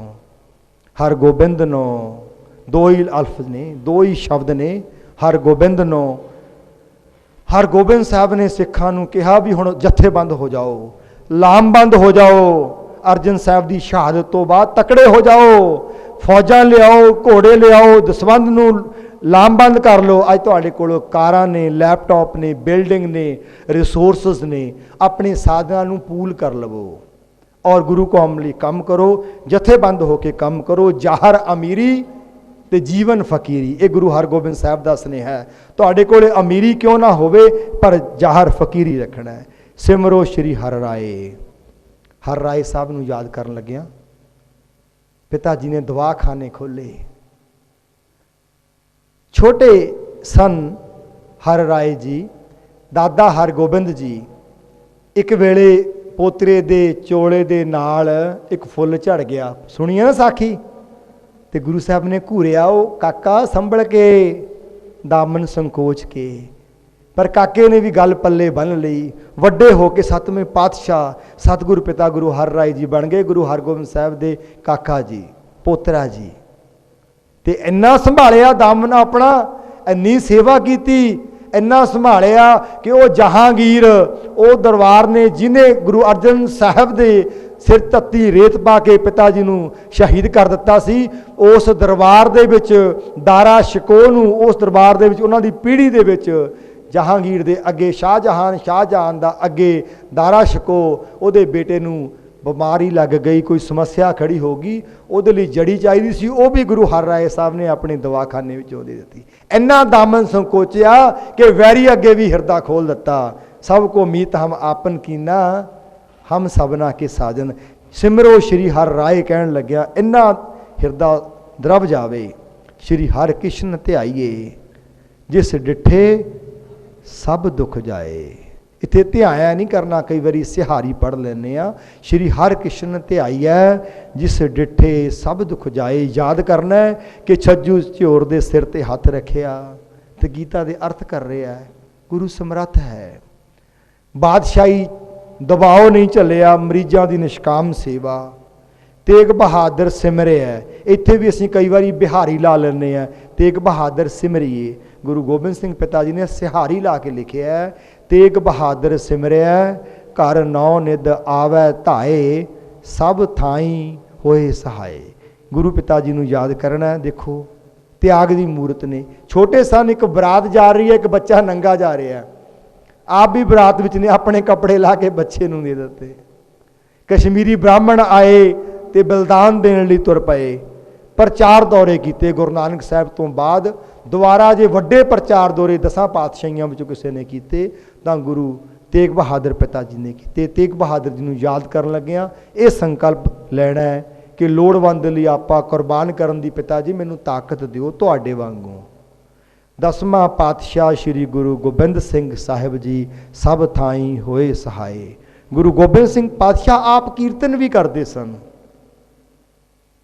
ਗੁਰੂ ਸਾਹਿਬ ਆਪ ਲਿਖਦੇ ਵੀ ਸਨ, ਘੋੜ ਸਵਾਰ ਵੀ ਸਨ, ਤੀਰ ਅੰਦਾਜ਼ ਵੀ ਸਨ, ਬਹੁਤ ਵੱਡੇ ਸ਼ਾਸਕ ਜਰਨੈਲ ਦੂਰ ਅੰਦੇਸ਼ ਵੀ ਸਨ। ਕਲਮ ਨਹੀਂ ਲਿਖ ਸਕਦੀ, ਗੁਰੂ ਗੋਬਿੰਦ ਸਿੰਘ ਜੀ ਦੇ ਗੁਣਾਂ ਨੂੰ ਬਿਆਨ ਨਹੀਂ ਕਰ ਸਕਦੀ। ਪਰ ਜਦੋਂ ਇਹ ਕਹਿਣਾ ਦਸਵਾਂ ਪਾਤਸ਼ਾਹ ਸ੍ਰੀ ਗੁਰੂ ਗੋਬਿੰਦ ਸਿੰਘ ਜੀ ਸਭ ਥਾਈਂ ਹੋਏ ਸਹਾਏ, ਤਾਂ ਦ੍ਰਿੜ ਹੋਵੇ ਕਿ ਗੁਰੂ ਸਾਹਿਬ ਨਾਲ ਨੇ। ਅਸੀਂ ਤਕੜੇ ਹੋ ਕੇ ਜਥੇਬੰਦਕ ਤਾਕਤ ਗੁਰੂ ਗੋਬਿੰਦ ਸਿੰਘ ਜੀ ਵਾਂਗੂ ਬਣਾ ਕੇ ਕੌਮ ਦੀ ਸੇਵਾ ਕਰਨੀ ਹੈ। ਤੇ ਸਰਬੰਸ ਦਾਨ ਦਾ ਪਿਤਾ ਜੀ ਨੂੰ ਚਾਅ ਸੀ, ਪੜ੍ਹਿਆ ਕਰਦੇ ਸੀ, ਪੰਥ ਵਸੇ ਮੈਂ ਉਜੜਾ ਮਨ ਚਾਓ ਕਨੇਰਾ। ਸਾਹਿਬ ਦੇ ਮੁਖਾਰਬਿੰਦ ਤੋਂ ਸਹਿਜ ਸੁਭਾਏ ਗੱਲ ਨਿਕਲ ਪੈਂਦੀ ਸੀ, ਪੰਥ ਵਸੈ ਮੈਂ ਉਜੜਾ ਮਨ ਚਾਓ ਕਨੇਰਾ। ਤੇ ਅਸੀਂ ਵੀ ਇਹ ਅਰਦਾਸ ਕਰਨੀ ਹੈ ਬੇਟਾ ਜੀ, ਸਾਡੇ ਸਰੀਰ ਨੇ ਇੱਕ ਦਿਨ ਮਿੱਟੀ ਹੋ ਜਾਣਾ ਹੈ, ਅੱਜ ਨਹੀਂ ਤਾਂ ਕੱਲ ਹੋ ਜਾਣਾ ਹੈ। ਇਹੋ ਜਿਹੀਆਂ ਅਰਦਾਸਾਂ ਨਿਕਲਣ ਲੱਗ ਗਈਆਂ, ਇਹ ਮਿੱਟੀ ਹੋਣ ਤੋਂ ਬਾਅਦ ਵੀ ਸੋਨਾ ਹੋ ਕੇ ਨਿਬੜੇਗਾ। ਜਿੱਥੇ ਮਿੱਟੀ ਦਾ ਭਾਂਡਾ ਫੁੱਟ ਜਾਵੇਗਾ ਨਾ, ਲੋਕ ਉਸ ਥਾਂ ਉੱਤੇ ਆ ਕੇ ਗੁਰਬਾਣੀ ਦਾ ਪ੍ਰਵਾਹ ਚਲਾ ਲੈਣਗੇ। ਜੇ ਕਿਤੇ ਅੰਦਰੋਂ ਗੁਰੂ ਗੋਬਿੰਦ ਸਿੰਘ ਵਾਂਗੂ ਐਸੀ ਇੱਛਾ ਪ੍ਰਗਟ ਹੋ ਜਾਵੇ, ਮੇਰਾ ਸਭ ਕੁਝ ਸਰਬੰਸ ਦੀ ਸੇਵਾ ਵਿੱਚ ਅਰਪਣ ਹੋ ਜਾਵੇ। ਦਸਾਂ ਪਾਤਸ਼ਾਹੀਆਂ ਦੀ ਜੋਤ ਸ੍ਰੀ ਗੁਰੂ ਗ੍ਰੰਥ ਸਾਹਿਬ ਜੀ ਦੇ ਪਾਠ ਦੇ ਦਰ ਦਾ ਧਿਆਨ ਧਰ ਕੇ ਬੋਲੋ ਜੀ ਵਾਹਿਗੁਰੂ। ਇਹ ਮੰਗਲਾਚਰਨ ਦਾ ਦੂਸਰਾ ਹਿੱਸਾ ਪੂਰਾ ਹੋ ਗਿਆ। ਹੁਣ ਅੱਗੇ ਯਾਦ ਕਰਨਾ ਹੈ ਪੰਜਾਂ ਪਿਆਰਿਆਂ, ਚੌਹਾਂ ਸਾਹਿਬਜ਼ਾਦਿਆਂ, 40 ਮੁਕਤਿਆਂ। ਪੰਜਾਂ ਪਿਆਰਿਆਂ ਦਾ ਸਮਰਪਣ ਗੁਰੂ ਅੱਗੇ, ਚੌਹਾਂ ਸਾਹਿਬਜ਼ਾਦਿਆਂ ਦੀ ਦ੍ਰਿੜਤਾ। ਨਿੱਕੇ ਨਿੱਕੇ ਬਾਲ ਨੇ, ਮੈਂ ਤੁਹਾਨੂੰ ਸਾਖੀ ਨਹੀਂ ਸੁਣਾਉਣੀ, ਤੁਹਾਨੂੰ ਸਭ ਪਤਾ ਹੈ। ਅਰਦਾਸ ਵਿੱਚੋਂ ਇਹ ਕਹਿਣ ਲੱਗਿਆ, ਸੁਰਤ ਵਿੱਚੋਂ ਕੱਢ ਲੈਣਾ, ਪਿਤਾ ਜੀ ਮੈਂ ਵੀ ਜੋਰਾਵਰ ਸਿੰਘ ਵਰਗਾ ਬਣਨਾ, ਪਿਤਾ ਜੀ ਮੈਂ ਵੀ ਫਤਿਹ ਸਿੰਘ ਵਰਗਾ ਬਣਨਾ, ਪਰ ਬਣ ਤਾਂ ਸਕਦਾ ਜੇ ਤੁਸੀਂ ਬਣਾ ਦਵੋ। ਉਹ ਬਣਾਉਣ ਨੂੰ ਤਿਆਰ ਬੈਠਾ ਹੈ, ਪਰ ਅਸੀਂ ਇੱਕ ਹੋਕਾ ਦੇਣਾ, ਅੰਦਰੋਂ ਵਿਲਕਣੀ ਕੱਢਣੀ ਹੈ। ਚਰਨ ਸਰਨ ਗੁਰ ਏਕ ਪੈਂਡਾ ਜਾਏ ਚੱਲ, ਸਤਿਗੁਰ ਆਗੇ ਹੋਏ ਲੇਤ ਹੈ। 40 ਮੁਕਤਿਆਂ ਨੂੰ ਯਾਦ ਕਰਨਾ ਹੈ ਕਿ ਗੁਰੂ ਬਖਸ਼ਣਹਾਰ ਹੈ। ਕਿਤੇ ਕੋਈ ਭੁੱਲ ਵੀ ਹੋ ਗਈ ਨਾ, ਤਾਂ ਗੁਰੂ ਸਾਡਾ ਬੇਦਾਵਾ ਕਮਰ ਕਸੇ 'ਚ ਬੰਨ੍ਹਿਓ ਫਿਰਦਾ ਕਿ ਮੇਰਾ ਸਿੱਖ ਕਹੇ ਤਾਂ ਸਹੀ ਬਾਪੂ ਮਾਫ ਕਰ ਦੇ, ਉਦੋਂ ਹੀ ਕੱਢ ਕੇ ਮਾਰ ਦਿੰਦਾ। ਜੰਗ ਦੇ ਮੈਦਾਨ 'ਚ ਵੀ ਬਦਾਵਾ ਨਾਲ ਲਈ ਫਿਰਦਾ। ਸੋ ਕਿਤੇ ਭੁੱਲਾਂ ਹੋਈਆਂ, ਗੁਰੂ ਬਖਸ਼ਣਹਾਰ ਹੈ। 40 ਮੁਕਤਿਆਂ ਨੂੰ ਯਾਦ ਕਰਦਿਆਂ ਇਹ ਗੁਰੂ ਅੱਗੇ ਬੇਨਤੀ ਕਰਨੀ ਹੈ। ਹਠੀਆਂ, ਜਾਪੀਆਂ, ਤਪੀਆਂ, ਇਹਨਾਂ ਨੂੰ ਯਾਦ ਕਰਦਿਆਂ ਦੇਖੋ, ਜੇ ਗੁਰੂ ਸਾਹਿਬ ਤਤੀ ਤਵੀ ਤੇ ਬੈਠੇ ਤਾਂ ਫਿਰ ਭਾਈ ਦਿਆਲਾ ਜੀ ਨੂੰ ਵੀ ਦੇਗੇ 'ਚ ਵਾਲਿਆ ਗਿਆ। ਗੁਰੂ ਸਮਰੱਥ ਹੈ, ਆਪਣੇ ਸਿੱਖਾਂ ਨੂੰ ਵੀ ਆਪਣੇ ਵਰਗਾ ਬਣਾ ਲੈਂਦਾ ਹੈ। ਹਠੀਆਂ, ਜਪੀਆਂ, ਤਪੀਆਂ। ਹੱਠ ਕਾਹਦਾ ਕੀਤਾ? ਸਿੱਖੀ ਸਿਧਾਂਤ ਤੇ ਦ੍ਰਿੜ ਰਹਿਣ ਦਾ। ਜਪਦਿਆਂ ਤਪਦਿਆਂ ਜਿਨ੍ਹਾਂ ਨਾਮ ਜਪਿਆ, ਵੰਡ ਛਕਿਆ, ਦੇਗ ਚਲਾਈ, ਤੇਗ ਵਾਹੀ। ਤੇਗ ਹੁੰਦੀ ਹੈ ਕਿਰਪਾਨ, ਦੇਗ ਹੁੰਦਾ ਲੰਗਰ 'ਚ ਭਾਂਡਾ ਹੁੰਦਾ ਨਾ, ਦੇਗ ਚਲਾਈ ਕਿ ਲੰਗਰ ਚਲਾਇਆ, ਤੇ ਕਿਰਪਾਨ ਵਾਹੀ। ਭਾਈ ਕਨਈਆ ਜੀ ਦੇਖੋ, ਦੇਖ ਕੇ ਅਣਡਿੱਠ ਕੀਤਾ। ਆਹ ਦੇਖੋ ਬੇਟਾ ਜੀ ਕਿਹੋ ਜਿਹਾ ਭਿਆਨਕ ਸੀਨ ਹੈ। ਮਾਂ ਦੇ ਕੋਲੋਂ ਉਹਦਾ ਬੱਚਾ ਕੋਇਆ ਜਾ ਰਿਹਾ ਹੈ, ਤੇ ਉਹ ਕਦੀ ਮਾਮਾ ਨੇ ਰੋਸ ਥੋੜਾ ਇਹਨਾਂ ਨੇ ਕੀਤਾ। ਤਾਂ ਹੀ ਤਾਂ ਇਹਨਾਂ ਨੂੰ ਯਾਦ ਕਰਦੇ ਆ, ਦੇਖ ਕੇ ਅਣਡਿੱਠ ਕੀਤਾ। ਤਿੰਨਾਂ ਪਿਆਰਿਆਂ ਸੱਚਿਆਰਿਆਂ ਦੀ ਕਮਾਈ ਦਾ ਧਿਆਨ ਧਰ ਕੇ ਖਾਲਸਾ ਜੀ ਬੋਲੋ ਜੀ ਵਾਹਿਗੁਰੂ। ਜਿਨ੍ਹਾਂ ਸਿੰਘਾਂ ਸਿੰਘਣੀਆਂ ਨੇ ਧਰਮ ਹਿਤ ਸੀਸ ਦਿੱਤੇ, ਬੰਦ ਬੰਦ ਕਟਾਏ, ਖੋਪੜੀਆਂ ਲਹਾਈਆਂ। ਧਿਆਨ ਧਰੋ ਬੇਟਾ ਜੀ, ਇਹ ਫਿਲਮ ਦੀ ਕਹਾਣੀ ਥੋੜਾ, ਅਸੀਂ ਇਹਨਾਂ ਦੀ ਔਲਾਦ ਆ। ਖੋਪੜ ਉਤਾਰ ਦਿੱਤਾ ਗਿਆ, ਭਾਈ ਸੁਬੇਗ ਸਿੰਘ, ਸ਼ਾਹਬਾਜ਼ ਸਿੰਘ ਜੀ ਨੂੰ ਚਰਖੜੀਆਂ ਤੇ ਚੜ੍ਹ ਕੇ ਸ਼ਹੀਦ ਕਰ ਦਿੱਤਾ ਗਿਆ। ਜੇ ਉਹਨਾਂ ਨੂੰ ਯਾਦ ਕਰ ਰਿਹਾ, ਕਿਵੇਂ ਸਾਡੀ ਸੁਰਤ ਹਿਲ ਸਕਦੀ ਹੈ? ਆਹ ਸੀਨ ਮਨ ਵਿੱਚ ਧਿਆਨ ਰੱਖੀਏ ਨਾ। ਖੋਪੜੀਆਂ ਲਹਾਈਆਂ, ਚਰਖੜੀਆਂ ਤੇ ਚੜ੍ਹੇ। ਆਹ ਦੇਖੋ ਕੀ ਹੋ ਰਿਹਾ। ਭਾਈ ਮਤੀ ਦਾਸ ਦੇ 2 ਫਾੜ ਕਰ ਦਿੱਤੇ ਗਏ, ਆਰਿਆਂ ਨਾਲ ਚਰਾਏ। ਗੁਰਦੁਆਰਿਆਂ ਦੀ ਸੇਵਾ ਲਈ ਕੁਰਬਾਨੀਆਂ ਕੀਤੀਆਂ। ਸ਼ਹੀਦ ਬਾਬਾ ਦੀਪ ਸਿੰਘ, ਸੁੱਖਾ ਸਿੰਘ, ਮਹਿਤਾਬ ਸਿੰਘ, ਜੈਤੋਂ ਦਾ ਮੋਰਚਾ, ਗੁਰੂ ਕੇ ਬਾਗ ਦਾ ਮੋਰਚਾ, ਧਰਮ ਨਹੀਂ ਹਾਰਿਆ। ਭਾਈ ਬੋਤਾ ਸਿੰਘ, ਗਰਜਾ ਸਿੰਘ, ਸਿੱਖੀ ਕੇਸਾਂ ਸਵਾਸਾਂ ਨਾਲ ਨਿਭਾਈ। ਤਿਨਾਂ ਦੀ ਕਮਾਈ ਦਾ ਧਿਆਨ ਧਰ ਕੇ ਖਾਲਸਾ ਜੀ ਬੋਲੋ ਜੀ ਵਾਹਿਗੁਰੂ। ਪੰਜਾਂ ਤਖਤਾਂ। ਹੁਣ ਬੇਟਾ ਜੀ ਇਹ ਕਹਿਣਾ ਨਹੀਂ, ਅਨੁਭਵੀ ਲਿਖਦੇ ਨੇ, ਮਹਾਂਪੁਰਖਾਂ ਦੇ ਜੀਵਨ 'ਚੋਂ ਪੜ੍ਹਨ ਨੂੰ ਮਿਲਦਾ ਹੈ ਕਿ ਉਹ ਹਰ ਰੋਜ਼ ਅਰਦਾਸ ਕਰਨ ਲੱਗੇ ਆ, ਸਵੇਰ ਸ਼ਾਮ ਪੰਜਾਂ ਤਖਤਾਂ 'ਤੇ ਆਪਣੀ ਹਾਜ਼ਰੀ ਲਵਾ ਆਉਂਦੇ ਨੇ। ਸਰੀਰ ਭਾਵੇਂ ਉੱਥੇ ਨਹੀਂ ਹੁੰਦਾ, ਪਰ ਸੁਰਤ ਸੱਚਮੁੱਚ ਅਕਾਲ ਤਖਤ ਸਾਹਿਬ, ਫਿਰ ਕੇਸਗੜ੍ਹ ਸਾਹਿਬ, ਫਿਰ ਦਮਦਮਾ ਸਾਹਿਬ, ਪਟਨਾ ਸਾਹਿਬ, ਹਜੂਰ ਸਾਹਿਬ, ਨੰਦੇੜ ਜਾ ਕੇ ਸੱਚਖੰਡ ਸ੍ਰੀ ਹਜੂਰ ਸਾਹਿਬ ਨਮਸਕਾਰ ਕਰ ਆਉਂਦੇ ਨੇ। ਫਿਰ ਪ੍ਰਿਥਮੇ, ਹੁਣ ਇੱਥੋਂ ਅਰਦਾਸ ਸ਼ੁਰੂ ਹੋਈ ਹੈ। ਮੰਗਲਾਚਰਨ ਦੇ 5 ਅਧਿਆਏ ਪੂਰੇ ਹੋ ਗਏ। ਅਰਦਾਸ ਕਿਹਦੀ ਹੈ? ਪ੍ਰਥਮੇ ਸਰਬੱਤ ਖਾਲਸਾ ਜੀ ਕੀ ਅਰਦਾਸ ਹੈ ਜੀ। ਦੇਖੋ ਜਦੋਂ ਅਰਦਾਸ ਕਰਨ ਲੱਗੇ ਪਹਿਲਾਂ ਕਿਹਦੀ ਕੀਤੀ? ਸਾਰਿਆਂ ਦੀ। ਪ੍ਰਥਮੇ ਸਰਬੱਤ, ਹੁਣ ਅਰਦਾਸ ਸ਼ੁਰੂ ਹੋਣ ਲੱਗੀ ਹੈ। ਜਦੋਂ ਕੁਝ ਮੰਗਣ ਲੱਗਿਆ ਸਿੱਖ ਤੇ ਸਾਰਿਆਂ ਦਾ ਮੰਗ ਲਿਆ। ਪ੍ਰਥਮੇ ਸਰਬੱਤ ਖਾਲਸਾ ਜੀ ਕੀ ਅਰਦਾਸ ਹੈ ਜੀ। ਸਰਬੱਤ ਖਾਲਸਾ ਜੀ ਕੋ ਵਾਹਿਗੁਰੂ ਵਾਹਿਗੁਰੂ ਵਾਹਿਗੁਰੂ ਚਿਤ ਆਵੈ, ਚਿਤ ਆਵਨ ਕਾ ਸਦਕਾ ਸਰਬ ਸੁਖ। ਜਹਾਂ ਜਹਾਂ ਖਾਲਸਾ ਜੀ ਸਾਹਿਬ, ਜਿੱਥੇ ਜਿੱਥੇ ਵੀ ਖਾਲਸਾ ਹੈ ਤਹਾਂ ਤਹਾਂ ਰੱਛਿਆ ਰਿਆਇਤ। ਦੇਗ ਤੇਗ ਫਤਿਹ ਬਿਰਦ ਕੀ ਪੈਜ, पंथ की जीत, श्री साहब जी सहाय। खालसा जी के बोल बाले बोलो जी वाहिगुरु। जिथे जिथे भी खालसा है उहदी चढ़दी कला होवे। सिखां नूं सिक्खी दान, केस दान, रहत दान, बवेक दान, विसाहा दान, भरोसा दान, दाना सिर दान, नाम दान। जे मैं इहदी बेटा व्याख्या करांगा इत्थे टाइम लगेगा। ਅਸੀਂ ਤੁਹਾਨੂੰ ਨੇ ਰੈਗੂਲਰ ਡੇਲੀ ਕਲਾਸਿਸ ਲੈ ਰਹੇ ਹਾਂ। ਹੌਲੀ ਹੌਲੀ ਸਿੱਖੀ ਦਾਨ, ਇੱਕ ਦਿਨ ਕੇਸ ਦਾਨ, ਰਹਿਤ ਦਾਨ। ਅਸੀਂ ਇਸ ਅਰਦਾਸ ਦੀ ਅਗਲੀ ਡਿਟੇਲਡ ਵਿਆਖਿਆ ਤੁਹਾਡੀਆਂ ਰੋਜ਼ ਦੀਆਂ ਕਲਾਸਾਂ ਵਿੱਚ ਹਲਕੀ ਹਲਕੀ ਕਰਕੇ ਇਸ ਨੂੰ ਪੂਰਾ ਖੁਲਾਸਾ ਕਰਾਂਗੇ। ਸ਼੍ਰੀ ਅੰਮ੍ਰਿਤਸਰ ਜੀ ਦੇ ਇਸ਼ਨਾਨ, ਚੌਂਕੀਆਂ, ਝੰਡੇ, ਬੁੰਗੇ, ਜੁਗੋ ਜੁਗ ਅਟਲ, ਧਰਮ ਕਾ ਜੈਕਾਰ। ਦੇਖੋ ਇੱਥੇ ਅਰਦਾਸ ਸਾਡੇ ਵਿਦਵਾਨਾਂ ਨੇ ਕਿੰਨਾ ਸੋਹਣਾ ਲਿਖਿਆ। ਇਹ ਨਹੀਂ ਕਿ ਸਿੱਖੀ ਕਾ ਜੈਕਾਰ। ਸਾਡੀ ਸੋਚ ਬੜੀ ਵੱਡੀ ਹੈ। ਅਸੀਂ ਸਾਰਿਆਂ ਨੂੰ ਪਿਆਰ ਕਰਦੇ ਹਾਂ, ਪਰ ਅਸੀਂ ਆਪਣੇ ਸਿਧਾਂਤਾਂ ਪ੍ਰਤੀ ਬੜੇ ਸਪਸ਼ਟ ਹਾਂ। ਸਾਡੀ ਇੱਕ ਆਪਣੀ ਰਹਿਤ ਹੈ, ਇੱਕ ਮਰਿਆਦਾ ਹੈ, ਇੱਕ ਡਿਸਿਪਲਿਨ ਹੈ। ਪਰ ਅਸੀਂ ਚਾਹੁੰਦੇ ਹਾਂ ਧਰਮ ਕਾ ਜੈਕਾਰ ਹੋਵੇ, ਸੱਚ ਦੀ ਬੋਲਬਾਲਾ ਹੋਵੇ। ਬੋਲੋ ਜੀ ਵਾਹਿਗੁਰੂ। ਤੁਹਾਡੀਆਂ ਡੇਲੀ ਕਲਾਸ ਵਿੱਚ ਤੁਹਾਡੇ ਨਾਲ ਡਿਸਕਸ ਕਰਾਂਗੇ ਚੌਂਕੀਆਂ ਕੀ ਨੇ, ਝੰਡੇ ਕੀ ਨੇ, ਬੁੰਗੇ ਕੀ ਨੇ, ਜੁਗੋ ਜੁਗੋ ਅਟਲ ਰਹਿਣ ਦਾ ਮਤਲਬ ਕੀ ਹੈ। ਇਹ ਸਹਿਜੇ ਸਹਿਜੇ ਮੈਂ ਅਗਲੇ ਸੈਸ਼ਨ ਵਿੱਚ ਤੇ ਅਗਲੀਆਂ ਕਲਾਸਾਂ ਵਿੱਚ ਤੁਹਾਨੂੰ ਰੂਟੀਨ ਤੁਹਾਡੇ ਨਾਲ ਇਹਨਾਂ ਦਾ ਧਰਮ ਦਾ ਜੈਕਾਰ ਦਾ ਵਿਸਤਾਰ ਵਿੱਚ ਮਤਲਬ ਕੀ ਹੈ। ਸਿੱਖਾਂ ਦਾ ਮਨ ਨੀਵਾਂ ਕਿਹਦੇ ਵਰਗਾ? ਨਵਾਬ ਕਪੂਰ ਸਿੰਘ ਵਰਗਾ। ਨਵਾਬੀ ਦੇ ਦਿੱਤੀ ਪਰ ਕਹਿੰਦੇ ਮੈਂ ਘੋੜਿਆਂ ਦੀ ਲਿੱਦ ਚੱਕਣੀ ਨਹੀਂ ਛੱਡਣੀ।